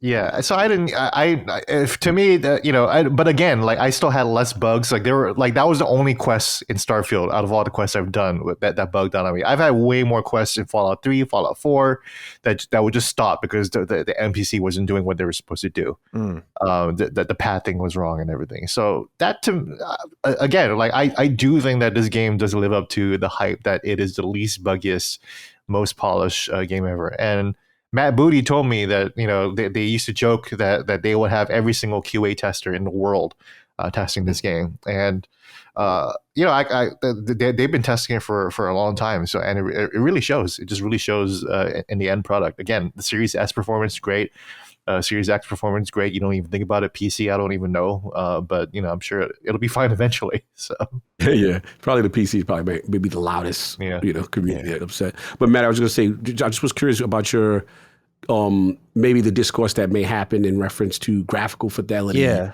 Starfield. I'm just curious how you take that. I'm definitely in your camp on it. I just think people don't understand trade-offs, and it's not to protect Starfield. It's definitely the best looking Bethesda Game Studios game. There's no doubt about it. But for example, like the character models are spotty in quality, like the outfit, like the spacesuits and the guns, everything that looks really good. Some faces, you can tell, like all these games have the same problem when they're 3D. Like Sarah Morgan looks really good, but like random Jane in the middle of New Atlantis looks Yeah, without no last name. If they ain't got no last name. You just see citizen. And the random citizen NPCs are crazy. Some of them are super ugly, dude. Yeah, because these are just procedurally generated like black people. And I'm just like, dude, are you being racist? What's going on, dude? This is crazy. Yeah, no, I think the comparisons are inevitably going to happen because people looked at, what was it, the fruit in Halo Infinite versus Call of Duty. Oh god, that dumb shit, man. So like, what's going to happen. And I think it's just people exposing their ignorance at a certain point. It doesn't mean that Starfield's the best looking game. It has its moments of beauty. Like when you're running around an isolated planet in third person, yeah, my complaint is like, where's the stuff to do? Like, I'd love to find a thing. But at the same time, I'm like, damn, this looks really good. And like when you're jumping around in zero gravity while you're doing, I mean, there is that feeling of like, you're kind of in awe for a moment. It can visually look great, but that's not why you play. It's the same shit I said, Gene, you and I talked about it with Avowed. Like, yeah, I want Avowed to be respectable looking as a game, but I would trade off the Avowed graphics to be something more in line with the Outer Worlds, but better, if you give me good ass role playing, because I don't look at Obsidian like I look at Sony Santa Monica. I don't look at Obsidian to deliver to me a game that is this almost movie-like production that not only plays like one, but looks like one. And Obsidian gives me a level of agency that I care more about than visuals from their games. That's their identity. Bethesda's always been identified by their immersive worlds, and they have that here. And they make it more immersive with denser crowds and much more detail in the environment. Like Cog, you mentioned looting and picking things up. One thing that changed from Fallout 4 to Starfield that I love is like the interior decoration. So now when you pop open a locker, like in Starfield, you just hover over the locker and you'd see 7 bullets, 30 caps, and some detergent. And I'm like, okay, loot. But in Starfield, it's like you open the locker and it's a locker, and in there is like stuff on shelves, and you got to look at each one and take your time going through it all. Like that's true. That's the detail. It gives the immersion of feeling lived in. Yeah, you get that detail in different levels. Like, and this isn't to size them up, but like, I'm not going to go to God of War and be like, yo, why is it when I pop open one of your chests, I don't get to pick up every, like when Bethesda in Skyrim, like when you find gold on the ground, like when you find a pile, it's not just pile of gold, 10. It's like 1 piece, 2 piece, 3 piece, and so on. I'm not going up to God of War, yo, why is it when I kick open this chest, I can't pick through every little axe and piece of gold you got in there, every rune you got in there. It's because they're totally different games doing totally different things. Like Bethesda thrives off interactivity. So when someone tries to size them up visually, we can talk about the game's visuals on their own versus their history, which I think is the best it's been. And we could talk about it on an industry level. It's definitely not up to, I put it in quotes, industry standard. But when you look at the scale of the game and what it's trying to do and what it also does extremely well and how much dialogue's in the game, I just, at a certain point, you're exposing your own ignorance. Again, it's not to protect the game. It's just you're not recognizing what the developer's intent was. And when you ignore that for the sake of pushing your own opinion, again, you expose that you don't know what you're talking about, and you immediately make yourself easy to just, all right, I'm not going to listen to you. And if you want to be heard, educate yourself a little bit. That's all. So, again, it's not to protect the game, because I think, like I was saying earlier, character models are like hit or miss. Like there are some in side quests that just don't look as cleaned up as some of the main story components. And that's a little, it's a little distracting at times. It's very Oblivion. Like the camera zooms in, it's like shoulders up, lots of eyebrow bumps and eyes darting around while they're talking to you. Like that's where like it's a little janky and stuff. And it's not perfect there, but it looks a fuck ton better than anything we've got from them in a while. And I think for all it's doing, like I find it totally acceptable where they're at visually. It's definitely acceptable. Like if you're so put off by visuals like Starfield's, I don't know what to tell you, man. Like it's just like it's not a beautiful, perfect looking game, but it's also not ugly. So I don't know what to say. Did you notice that the lighting on the planets, when there's a sun and you land on the dark side of the planet, it is dark when you land. And then when you go to the other side where it's brighter, it is bright where you land.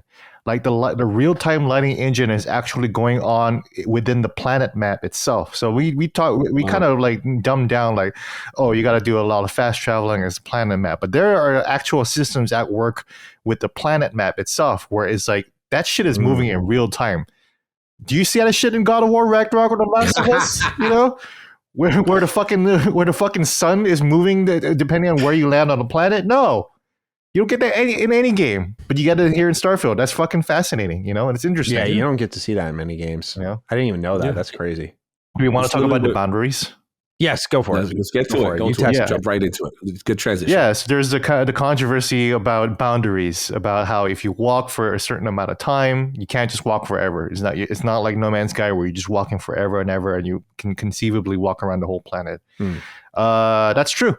You don't do that, and I didn't even bother testing it until people started talking about it on online. You know why I didn't test it? Because who the fuck wants to play the game that way? I sure as hell don't. I don't want to just walk around forever and ever. But I tried it anyways, and sure enough, it does happen. It happens after about 30 minutes. You're walking about the same size as a Fallout 3 or a Skyrim. And then you get there and it tells you to turn around. That's it. So every time you land on a planet, it is creating like a tile of land with stuff. Again, back to the the abandoned robotics factory and stuff like that. that stuff will happen, but it is producing a tile of land that you can kind of explore over. And yes, when you land next to New Atlantis, that is a completely separate tile of land than the land right next to New Atlantis. If you want to see the land right next to New Atlantis, leave New Atlantis, and then you can see, and then you'll see the land around it. You can literally hop over the city walls, and you can walk around the land around that city. That shit's there. It's not just a city. That's awesome, You forget that sometimes when you're running around New Atlantis that you can actually like go out to those little areas beyond the city walls, which is just fucking crazy because the city itself is so big. It's so massive. It's the whole size of like a Deus Ex game already, Yeah. But yeah, you can do that. One thing, and back to your original long time ago point, Maddie, about the size of this game and the scale. The one big criticism I have that I actually highlight in my review is that you really lose the sense of intimacy and residence in the world. Like even after like 55 hours or whatever, I still don't really feel like that I live in any one place. Where, and again, we talk about a step out moment. There's no. They've just completely removed the sense of awe and adventure when you're approaching a place. There's nothing equivalent to walking from Vault 101 to Washington D.C. and you're like, okay, I'm gradually making my steps sooner and sooner. You can see the Capitol growing larger. The anticipation of that of like, oh my God, what is actually in Washington D.C.? What is actually in Boston? New Vegas? What is actually in New Vegas? Because I'm in the outskirts. I'm gonna walk to New Vegas. Is a really good one. Yeah. There's no castle like on the mountaintop in Skyrim that we're walking to. You don't get that. When you walk to the city, you land in it and you're in the city, Yep. So, and there will be parts of the adventure where like you might approach certain things from far away, but they're never as grand as like walking towards like a familiar place like Washington D.C. And then you get a real sense of like location, like you're like, okay, I'm north of D.C., I'm west of D.C., or like Boston is like up down there or whatever. I forget exactly where Boston is, but you know what I'm saying, where there's just like there's no real cohesion that they sacrifice. And I get why, you get why they did that, but I miss it. Like I do miss that feeling of being like, yeah, I'm on an adventure and I'm walking from one nowhere place to like I'm getting to this destination and who knows what's there. And that's where Elder Scrolls 6, I think, will take the cake because I feel like it's going to be on foot, right? Like you're just going to go from that point A to point Z to the other end of Tamriel, and it'll be nice to not have a spaceship in Elder Scrolls. It would be nice, right, that you couldn't fly in those games. Although there was that one pair of boots you'd get in Morrowind that remember when the guy like outside Seyda when you first start the game and he just falls out of the fucking sky and you're like, oh yeah, where did this guy come from? And you like read his journal and he's like making these special boots that let him jump in the sky. And if you put them on and you jump, you die too. So unless they put those in, you shouldn't be able to get into the skies in Morrowind or in Elder Scrolls 6.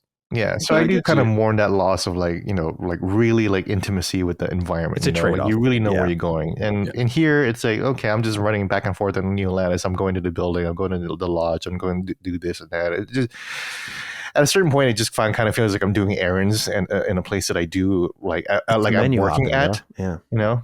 But like, it never really felt like home. Like, like the home in Fallout 4. That the Fallout 4 step out moment was amazing, and because you see your house fucking destroyed, Yeah. and like that's an amazing moment. You don't get anything like that here. You don't get anything like that. So like, if that's what you're looking for, you will miss it. Yes, I You agree. will I miss think that's valid, and I think that's what, based on what Matty was saying earlier, where I definitely understood where he was coming from. I think the challenge here is, again, I'm trying to be balanced because my sci-fi love is so strong and exploration is so strong. But I understand if, coming from classic Bethesda games, where it's almost like Starfield has added this third piece to a game, right? That never like it's like almost games were 2D and flat, and this is this new third piece No, of it's space. definitely true. That's true. Mhm. Yeah. Right. And it's like, how do they implement it yet still have that classic feel? And I think the way I was able to internalize it, because I do feel what you said, Gene, about being lived in and it feels like it's yours and knowing and the idea of what's that over the mountain, right? That's what we love and we're used to. And I think for me, once I got into the rhythm of it, I was like, okay, Starfield is not that. Starfield wants me to go out, check things out, and then along the way, things may happen. Yeah. And then obviously, like we talked earlier, do the main quest, and then you can see this world develop around you and understand what's going on. And I think it's a valid criticism you guys have, because this may be the disconnect for some, right? Who want the traditional BGS experience. And I'm like, yeah, this is cool, but I don't know if I could rank it over, Skyrim, Fallout 3. Can I read a little writing here? Let's get it. Let's get it. Brandon Stark writes in, howdy so many Dukes. good transitions today. It's perfect. Yeah, I know. We're getting set up well here. Hope Cog is feeling better this week. I know everyone is definitely going to be in the honeymoon phase for a few weeks, but where does Starfield rank into the mighty Bethesda pantheon? Thanks for reading, and I just started a new job this week, and I'm still finding a way to leave early on September 1st. Kind of day. Thank you for writing in, Brandon. I imagine this is more of a wrap-up question, and then like obviously getting any final thoughts in on Starfield. But if you don't mind, gents, I'd love to just hop into this one. Yeah, let's go. Go for it. Obviously, it's hard to say now. To me, the bread and butter of these games are the faction quest lines, and guess what? I haven't finished one of the faction quest lines. Oh wow! So with 70 hours, so that's crazy. Yeah, and then these. I mean, I guess you could count the main story. The main story can technically count as one. That's where the love is built, because I think Gene put it perfectly that these quests kind of serve as tours, and especially in a game as vast as this, the tours are really important because that's where you hit the immersion stuff, and that's where the love really starts to brew. What I'll say right now is, if I look at the Bethesda pantheon, the reason why I recognized, like, looking at stuff, I had to be honest with my feelings. Like, I was like, is this better than Fallout 3? Nope. No. Is it better than Skyrim? No. Is it better than Oblivion, Morrowind? Yes, I think so. Maybe Morrowind's like more impressive as an RPG, but like, I think it's better in those games. Is it better in Fallout 4? 100%. Is it better in 76? Totally. There's no question about that. And what I recognize when looking at that pantheon is like, okay, so you have Fallout 4, a great game that I think is missing a lot of key pieces that make it Fallout. 76, I don't need to go into. We already know that. And Oblivion and Morrowind are really fucking old. And I'm like, okay, so in the pantheon of like modern, top tier, timeless Bethesda games, this actually falls to the bottom of the three, right? As how I look at it, I mean. But I could see over time, because like the thing is these other series have time to be nurtured, and the DLC, like, I know I don't like to look at games this way, but like, there's no denying that Bethesda Game Studios games are different beasts. And I'm not even talking about just modding, which absolutely, like, people can say all they want, like, Skyrim's timeless. Bro, we're fucking modding that game. Like, that is a big reason why we love Skyrim, is how customizable the user experience can be when you get your hands on those mods. So for me with Starfield, I see it's an excellent game for the most part. And I also see the ways that they could fill in the gaps. And I'm saying all that before I finish the experience truly, right? And I see it all through and I feel comfortable putting it there, where I could see it maybe crawling in front of Skyrim for me, because Skyrim is a game that when I go back to, I like the Dark Brotherhood.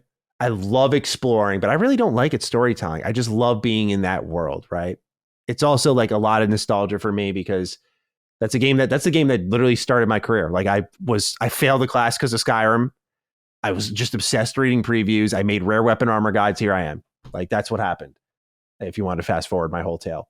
So I could see it leapfrogging that game because there's a lot of Skyrim in this game. And I think it does a lot of Skyrim better. Fallout 3 though, that's a tough one. That's a tough one, man. That's your baby. That's your baby. I don't think that'll ever happen. But Starfield is among the top.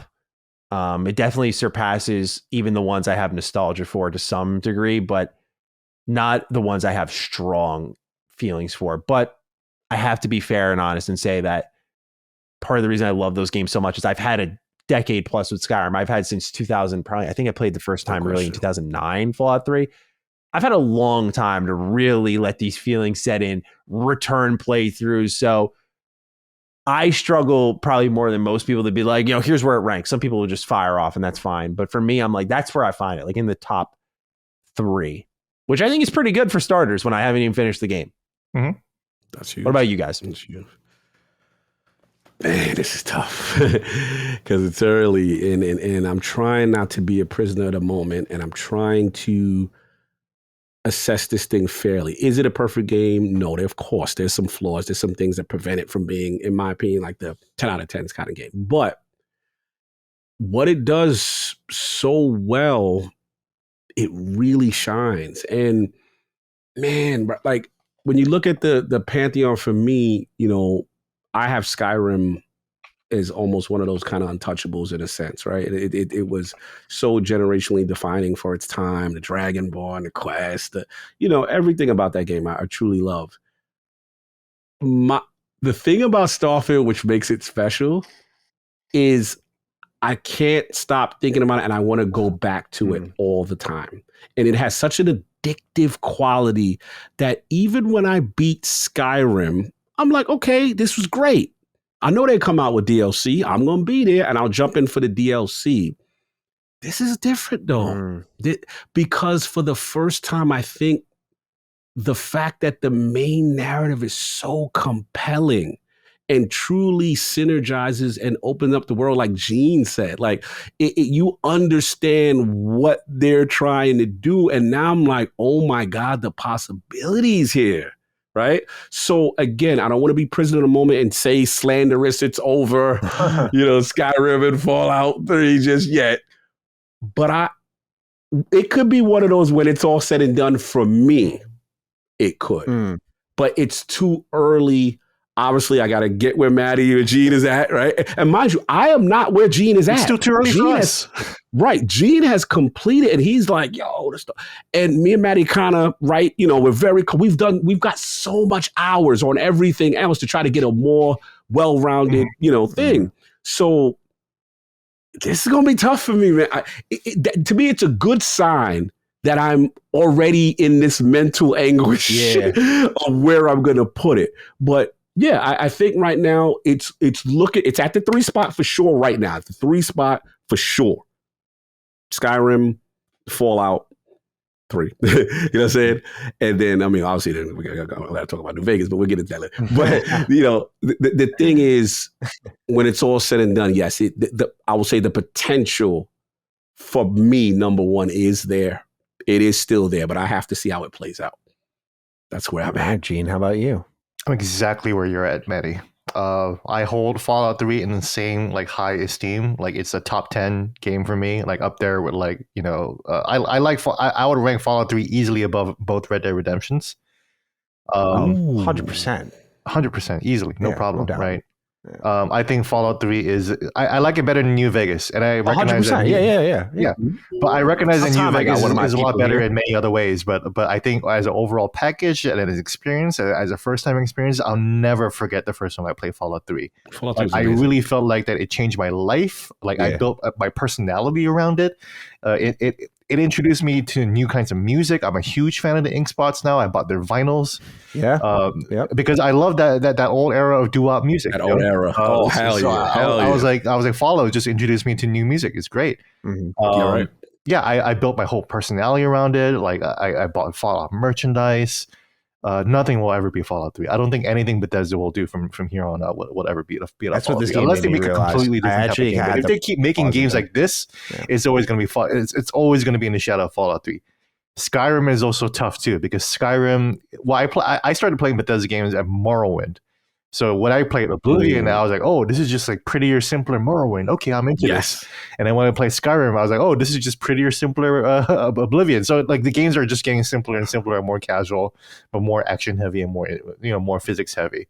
Skyrim changed the game, changed the industry. The Washington Post, we did the top 10 most influential games of the 2010s. Skyrim was easily there. It's the first game, and it's going to be there forever. But to Cox's point, there were so many exit points in Skyrim where I'm just like, okay, you know what? I had enough. Like, I can move on with my life and do something else, right? Because I feel like that I know I have a good grasp of like a lot of the experience after like 40, 50 hours, right? After 40, 50 hours in Starfield, especially after talking to you guys, I'm just like, I haven't even scratched the surface, This could be better than Skyrim, Who knows? It kind of explains why they never did previews for the game, right? Because I was thinking that when I first played when I was 20 hours in, I was like, you could have given me 5 hours with this game, which is massive for a preview, and I would have not been able to tell you shit. It just would have been like a vomit of like different experiences from different people. But like, even like, it's crazy to think we're all so deep into the game, but there's still so much to be seen. So that's the thing. It's like, so that's why like I say that I think Starfield is at least as good as Skyrim, if obviously not as revolutionary, right? But I think it's at least as good as those games. I think it's better than Fallout 4. I think it retains a lot of that weird, like wacky humor, like all these wacky side quests that just kind of come up. Like, I'm so glad that I kind of feel like that they kind of walk back a lot about Fallout 4, because Fallout 4 was so much about the gameplay loop as opposed to the role play. It's all about crafting and getting this new gear, and then you go to adventure, and then you get more stuff, and then that's just feeding into the blah blah blah. But like the dialogue wasn't there, and the role playing really wasn't there. I still played like 700 hours of Fallout 4, so don't get me wrong. Yeah, right. Isn't it weird? Like, I'm so critical of these games, but I'm just like, yeah, I still like threw an ungodly amount of hours compared to any other game I've ever played into them. Yes. So what are you even really doing here? Like we're talking about how Fallout 4 is trash, even though we've dedicated like an entire career to talking about it and playing it. So that's why it's like I don't even know how to gauge Starfield. That's why like reviewing this game sucks. Because it's like whatever we say tomorrow could be completely different. You want to talk about Matty's Fallout 4 review? I was hyped on Fallout 4 too. The problems of Fallout 4 don't become evident until you spend like 100 hours in or whatever. It's 100%. Really hard to get it. So like, I'm high on the game right now. I could still see a couple of problems. I'm going to play 700 hours of Starfield, no problem. Out of any game this year, including Baldur's Gate 3, this is going to be the game I play the most. Yeah, I think that's how it's going to end up for me too. I think this and Baldur's Gate 3 will probably be my most played games, but I just see Starfield being the one that keeps pulling me back in 100%. Baldur's Gate 3, is it the better game? I think it's better constructed. There's so much more intentional design, and like a lot of the systems just kind of like fit a little bit better than Starfield, because then you can tell, just like you said, there's so much like features creep in this game where it's just like more stuff, more of this, more of that, and it's like they're trying to make that fit, and it takes a while. I initially thought that the crafting system was all fucked in this game. I was like, whatever, this isn't working out, right? But it wasn't until I started figuring out how it worked and how it grab stuff and loot stuff. I was like, okay, now I'm actually seeing like we keep going back to the abandoned. I keep mentioning the abandoned robotics factory, but it's like that still is a factor that would be helpful for me. Once I need new shit. So it's like I can start to see how this game is making a little bit more sense. Yeah, but it's not as immediately evident, and it's not as clean as like a Baldur's Gate 3, or even like, you know what, you want to talk about comparing like games that don't make any sense, like Tears of the Kingdom. Tears of the Kingdom gives you a seamless experience from jumping from the top of a sky castle, past to the sky into the surface of the planet, and you going down into the core, all seamless. That happens on a Nintendo Switch. You can't get an experience like that in Starfield. But Starfield offers like a billion things, a billion other things too. Yeah. So these games are really hard to judge, but you really gotta like take it for what it is. But the problem is taking Starfield for what it is going to take a really, really long time. Yes. Oh, no. I don't think anyone out the gate that I've talked to, as we kind of went over here, but I think this is just a fair warning to the audience as they're probably getting ready to fire the game up, is when you do start it, I don't expect anyone to love it right away. I don't think you fall in love with Starfield right away. I like, even me, pure, sheer, unadulterated hype, just fucking crazy for Starfield, covering it since the trademark, hitting that start button. Oh my God, what a feeling. Like, holy shit, it's real. And even I just be prepared for the intro in that sequence. It's just not great. It's a steady buildup though. And I think if you run that main story for at least a little bit, I don't know if it'll let go of you, but I think if you run that main story for at least a little bit and get your feet wet, you may have a better time than people who I've spoken to. But I cannot wait already for next week's episode. I'm very curious to see what the reviews will be, because everyone I've talked to has just been like, yeah, it's fucking great, dude. Or like, it's good. I'm really liking it. It's Bethesda game. I'm like, should I be on next week's episode? You're more than welcome, sir. More than welcome. You're more than welcome. Yeah, it's a point. Maybe I could just listen as a fan. I don't know. We'll talk about it later. Yeah, we'll discuss. We'll talk about it. Door's always open. But gentlemen, is that all we have to say right now about Starfield? Yeah, I mean, look, this is the moment, right? We made it. We've made it so long. We've been waiting for this game, and look, I want to shout out the team, because at the end of the day, regardless to the any nitpicks or flaws we may have, the sheer undertaking and labor of love you could see that was put into this game, it's a lot. And the complexities of what they were trying to accomplish, I do feel deserve some praise. And again, Maddie, I'm with you. In the beginning, I'm like, man, I don't know. We got to see. Yeah. But as I keep going, it's like Gene says, if something goes off and I'm like, ding, I get it. I get it now. But look, we're here. I'm very curious to see how the community receives it.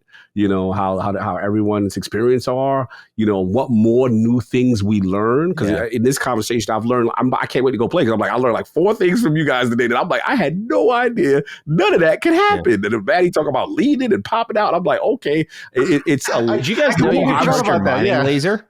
That was something I learned kind of late. When you hold the left trigger when you're mining lasers out, you'll see the reticle start shrinking. Okay. And there are certain rocks that take longer to mine, but if you hold the left trigger and then fire it while it's fully powered up, like it just mines in a heartbeat. That was something else I learned. I was like, oh wow, there's a lot of hidden features. I'm making a video on it because I was like, there's so many little secrets in this game that they just hit them. Never tell you. Top 30 things to do and stuff. I need the video content.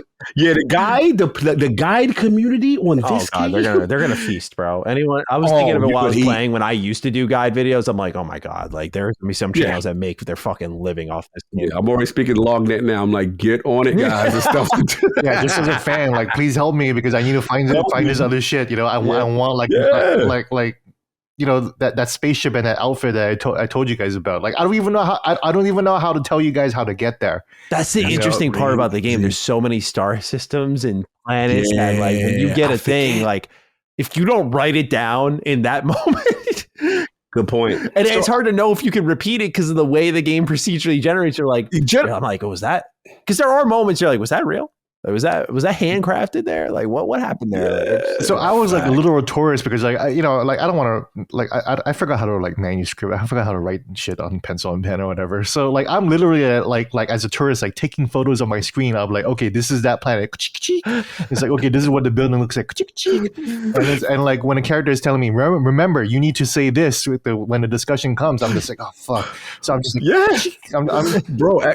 Xbox screenshot. I was like, yo, I got to do something because I get too paranoid about doing that because I get worried it uploads to the Xbox network and I'm breaking NDA without knowing it. I get so worried about that, bro. I didn't do that. That's why I was using my phone. And plus, it's just easier too. So I'm just like using my phone. So I was like, I'm a literal space tourist, just going as I'm experiencing this game and trying to like remember, because I am completely forgetting where I've been. I forgot I forgot where like all the crafting desktops were. Like they showed me where it was, and I was like, I haven't crafted anything in like 10 hours. I'm not engaging with this mechanic. I need to remember where it is. And I was like, oh, it's just in the basement of the lodge. So if you want like a good area to just craft a bunch of stuff, it's I forgot about that. Yeah, that place is just tucked away. I didn't even realize it was down there till a certain point. I was like, wow, this place is bigger than I thought. Second floor is so nice in the lodge. Very cozy. All right, gents, great talk on Starfield. Ladies and gentlemen, we hope it delivered after all this time. And now we just move into a brief question from the audience and Game Pass pick of the week, believe it or not, because I want to make sure we still continue to deliver on that, even if people aren't going to be playing Starfield for whatever reason. This question comes from Mike Poe. I thought it was like a really interesting one to just wrap things up on. Good day, Dukes. First of all, much love to Cog, and I hope he's on the swift path to recovery. Sea of Stars is getting excellent reviews, and the reception to it and Baldur's Gate 3 has me thinking we're at a high watermark for RPGs. I did want to ask, though, Maddie, if you and the other dev team members for your game are looking at these two games for ideas or inspiration. If you don't want to talk too much about your game, then we can generalize this question out to other devs. Based on conversations you've had with developers, do devs actively try to take inspiration from hit games that come out, or do they ignore them and try to preserve their original ideas, design ideas, without influence of other games? I'd love to hear all's thoughts. Thanks. Thank you, Mike, for writing in. Now, I know this is kind of directed towards me, and I can kind of start off by answering that a little bit, but I think we'll get more into how developers interpret things from games and turn them into their own ideas. For me, like, not really anymore, because we're so deep in the design of our game. Like, we've kind of fortified this is what it's going to be, so we're not veering from that. It's really about like testing and making it better and that type of stuff. But as it stands, like on paper, what we're implementing, like that's pretty rigid. But yeah, when we started, like the first thing I did was looked at my favorite games, and I was like, what do I like about this? What makes it tick? Like it goes from enthusiast level, like, oh, I really like this thing, to like studying games you really like as a science. And I kind of enjoy doing it anyway, because like it just made me a better commentator. I felt like, okay, what makes Fallout 3 work?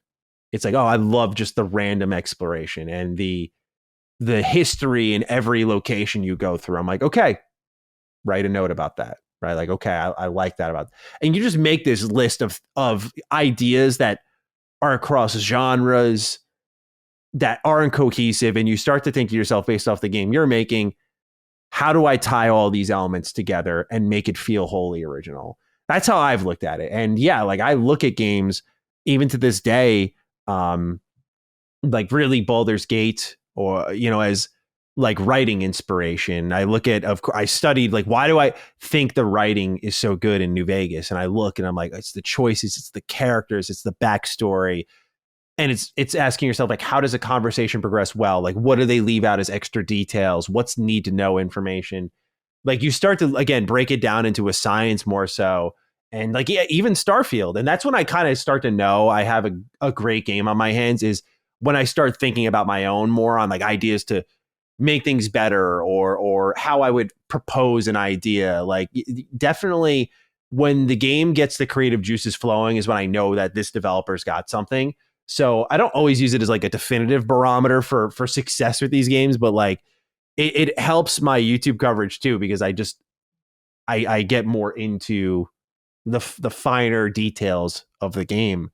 But Gene, I know you've interviewed, you know, a ton of developers, far more than me, and I'm curious if this is something you've stumbled upon. Have you heard? Because I always felt like a lot of developers are kind of almost treated as like taboo to reference directly, like, in movies, they're like, oh, we watched, I don't know, TMNT. I don't fucking know. And they're like, we really liked what they did with the costume design there, and so we wanted to do that.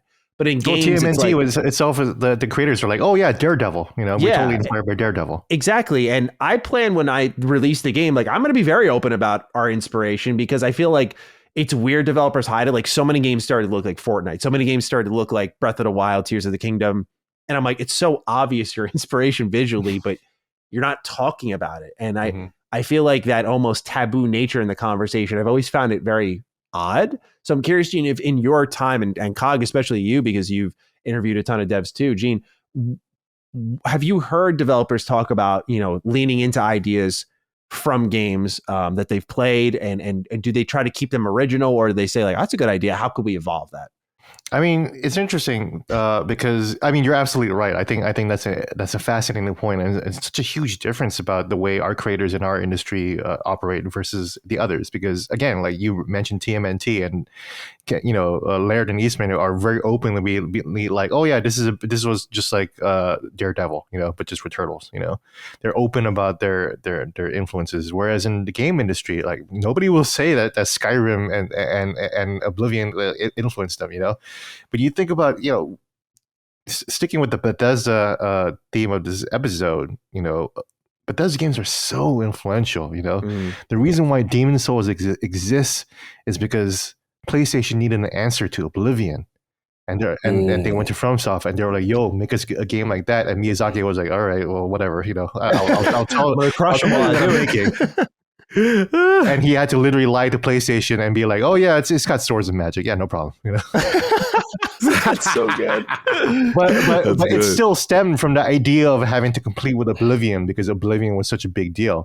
And Zelda itself is heavily inspired by Skyrim. And Nintendo is a company that does not talk about their influences and also kind of ignores influences. Yeah. But Skyrim was so big, so impactful that it could not help but even inspire Nintendo. That said, Nintendo will never admit that. Yeah. It's crazy. So I did interview Neil Druckmann earlier this year, and he was very open about it. He's like, I'm looking at Elden Ring and I'm looking at what they're doing. That was really like the first I love that, and that was the first instance where someone is finally admitting, like the industry is watching Elden Ring, and we're learning from this. Because Elden Ring was a game so big, like even fucking Reggie Fils-Aimé was playing it. So I was like, everybody in this industry is tearing apart this game right now, studying it, trying to see what makes it tick. That's why you saw all the devs complain about the UI and everything like that, because Elden Ring was so influential that you could not ignore it, even if it's a game that you don't want to play. If it's your job to make video games, you need to play this video game. Yes. But yeah, I wish developers would be more open about it, because y'all are weird by not doing it, like why? What makes you so fucking special? What makes games so special? What makes your game so special? A feeling of like, oh, we copied too much, but I don't get that sense. Like, to me, my favorite games are honestly the ones where I see the very clear inspiration and it blends them all together. I mean, that's what we're trying to do with our game. Like, you're going to see a lot of games that I really like in the game I'm making, and that's the goal. Like, I wanted to remind you of your favorite games, but because it puts them all together, which no game has done, and does some new ideas, that gives it its own identity. Like, that's my favorite form of game creation. Like, I noticed, like, Starfield, I guess you could say, is one. Like, you feel elements of No Man's Sky, and a lot of like the ship combat is reminiscent of not Everspace. I'm trying to think of the other one that's like that space game. Chorus. I can't remember what it was, but point being is, like, you see games like that feel like a lot of things bled into it, and I think those are just the best because they're mechanically diverse and everything feels fresh and inspired. Like, you start to feel like it's a pizza pie, and like every slice has a different topping on it. And that's my favorite. But Cog, when you spoke to developers, have you noticed any of them leaning in saying like, we're looking at this game, because I feel like it's important we do this, but it doesn't feel like it's happening enough.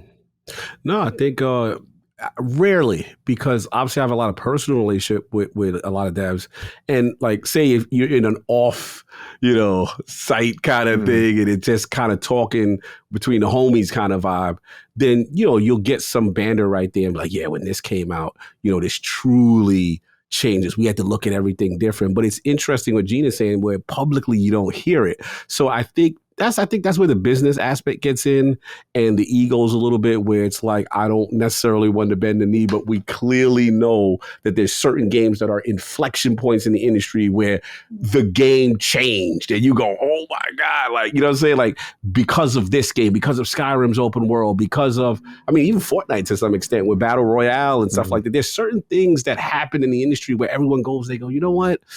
Yeah, like that. Or in my experience, the publishers go to the dev and say, like what he said with Demons, we need one of those.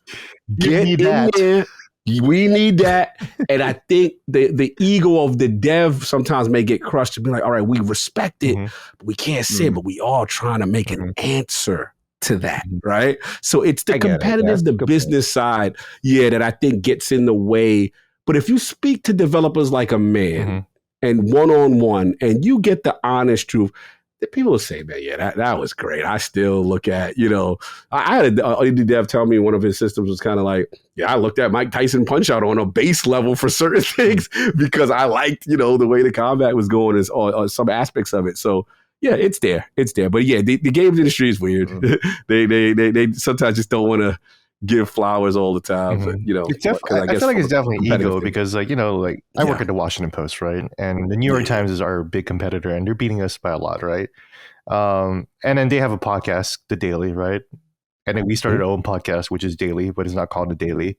And it's like we're never going to admit that we did it because the New York Times did it, And people are going to be like, oh yeah, well, the Post Reports podcast is completely. I was like, don't fucking play with me, dude. I work here, man. I work here.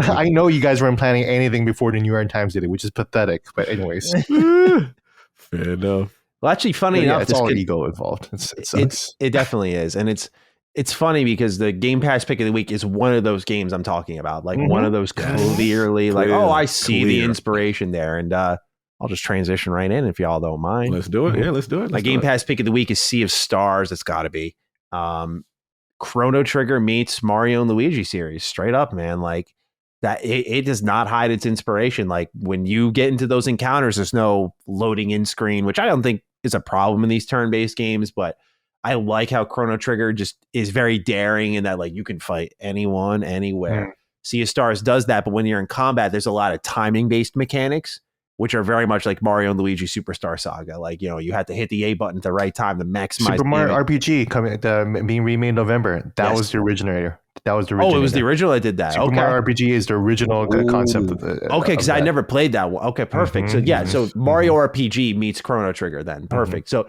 And that's what I love about what they're doing here, because like, it's funny. You'd almost view it as a backtrack, right? Like the Messenger, no one did what the Messenger did, right? Switching art styles, switching music as you time travel. Like that's a perfect synchronization of visuals and narrative and gameplay and sound. And then you throw this witty ass writing on top of it. It's just an amazing video game, right? And then Sea of Stars just is very clearly inspired by games that we know and love, and look how well it's doing. So it just feeds right into what Mike's talking about, and so I'm just glad the game's doing well. But yeah, I played about like 5-6 hours of it at this point in time. I've been playing it on Nintendo Switch, because that's where the review code, even though it came in very late, that's where it came in. So I also feel like this is, Eugene, you talked about earlier how, like, certain games you just think in your head like, oh, I'm gonna play that there, and it's like Sea of Stars is a Switch game for me, 100%. Absolutely. Especially with that OLED screen. Oh my god! I wish games would wear the influences more on their sleeves. I'm thinking back to Shadow of Mordor, Middle Earth, right? Oh god, yeah. Like you see the trailer, I was like, dude, you're just ripping off Arkham, and I'm gonna play the shit out of your game. Yeah. Like imagine the developer just went Arkham, like, I love the Arkham games. Yep. Yeah.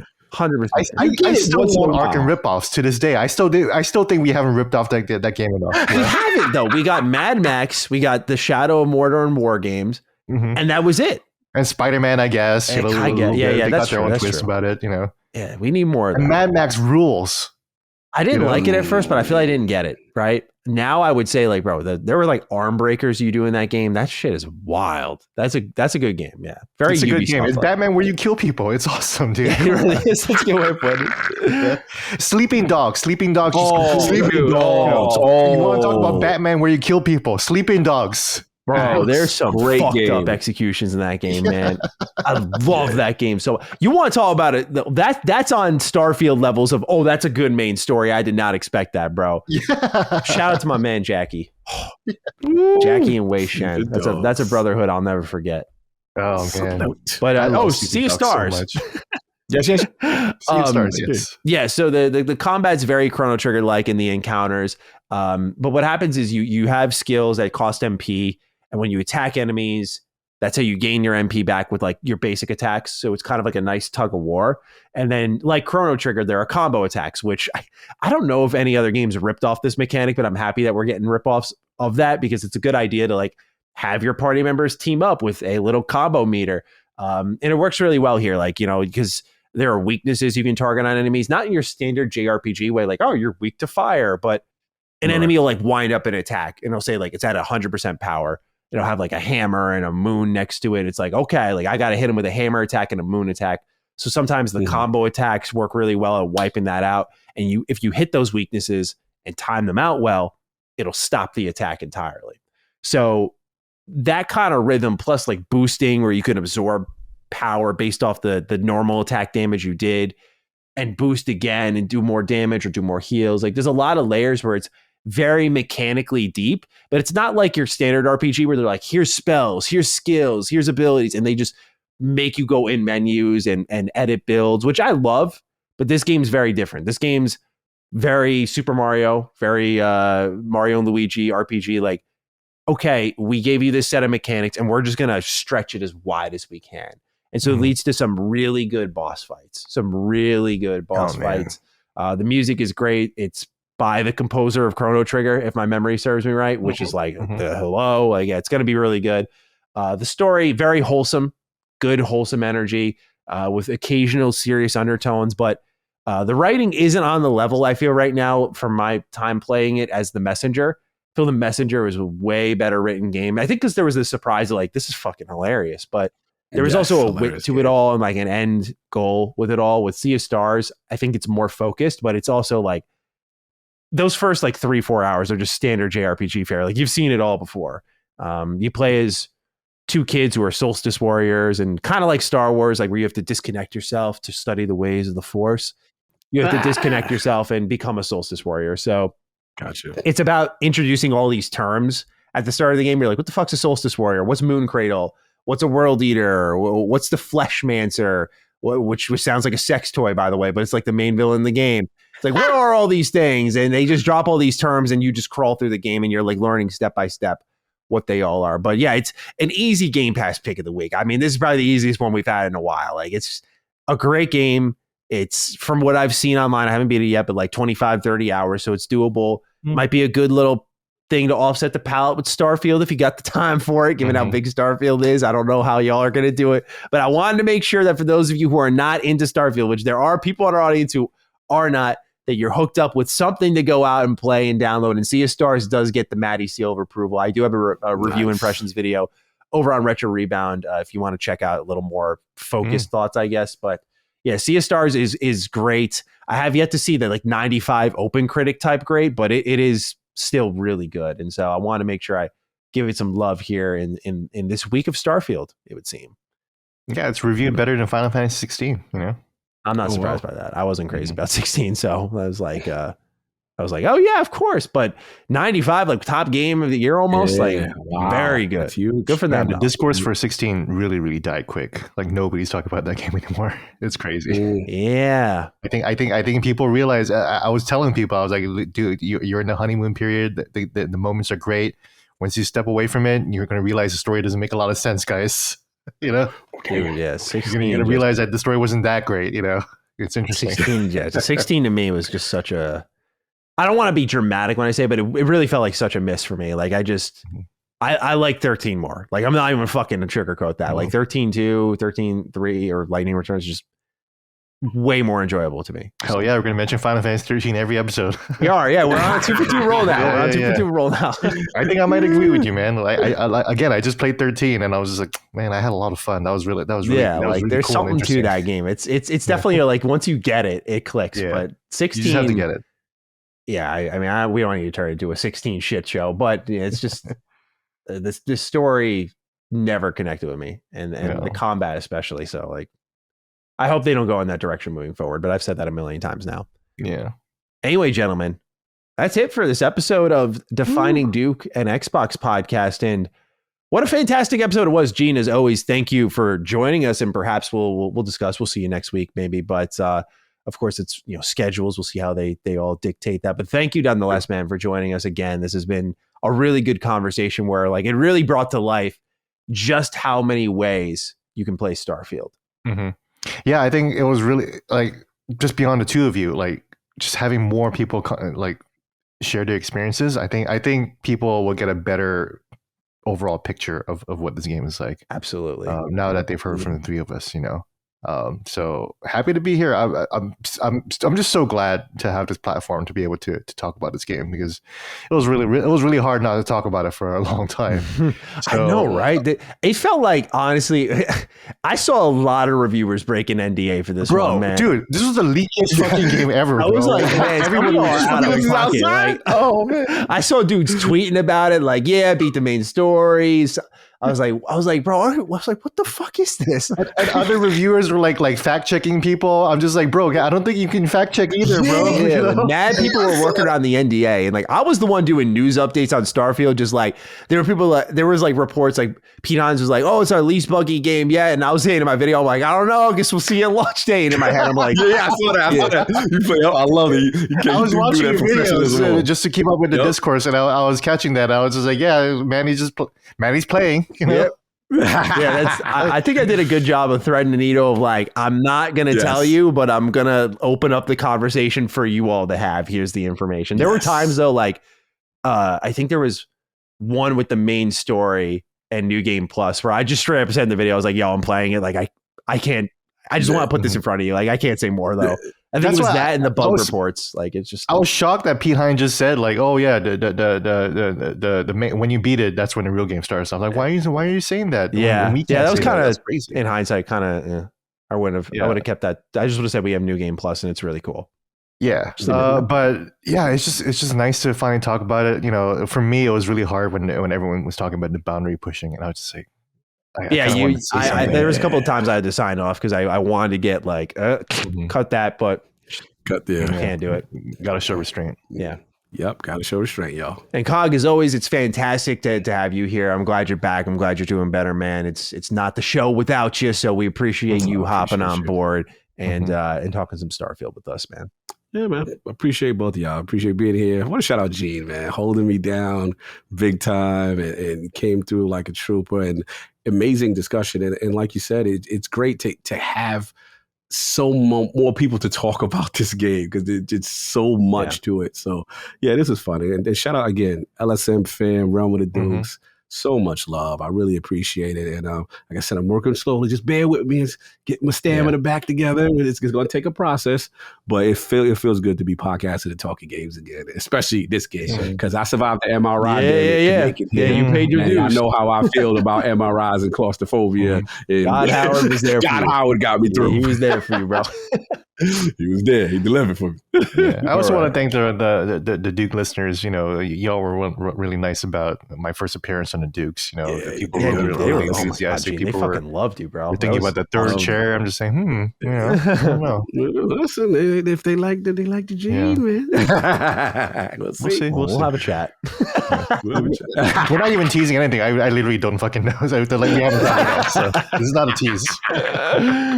Anyway, ladies and gentlemen, thank you so much for tuning into episode 139 Defining Duke and Xbox podcast. We appreciate you. We hope you have fun with Starfield and it's everything you hoped and dreamed it would be, or Sea of Stars, or whatever you're playing on your Xbox. We hope you enjoy it. The post Starfield era of Xbox has truly begun. And so we'll be back next week to discuss who knows what the hell the discourse is going to be.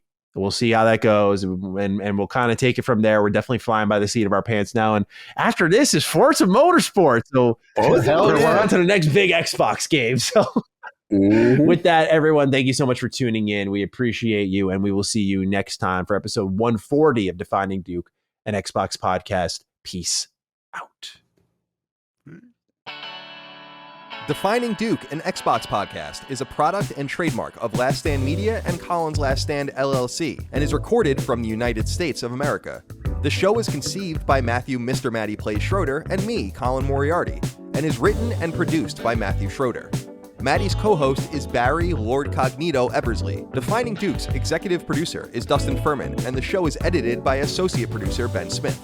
All of Last Stand's theme music is by Ramon Narvaez. As you know, all of Last Stand Media's shows, including Defining Duke, are fan-funded on Patreon at patreon.com/laststandmedia. The following names are at the producer support level on Patreon, and we're thankful for your kindness and generosity.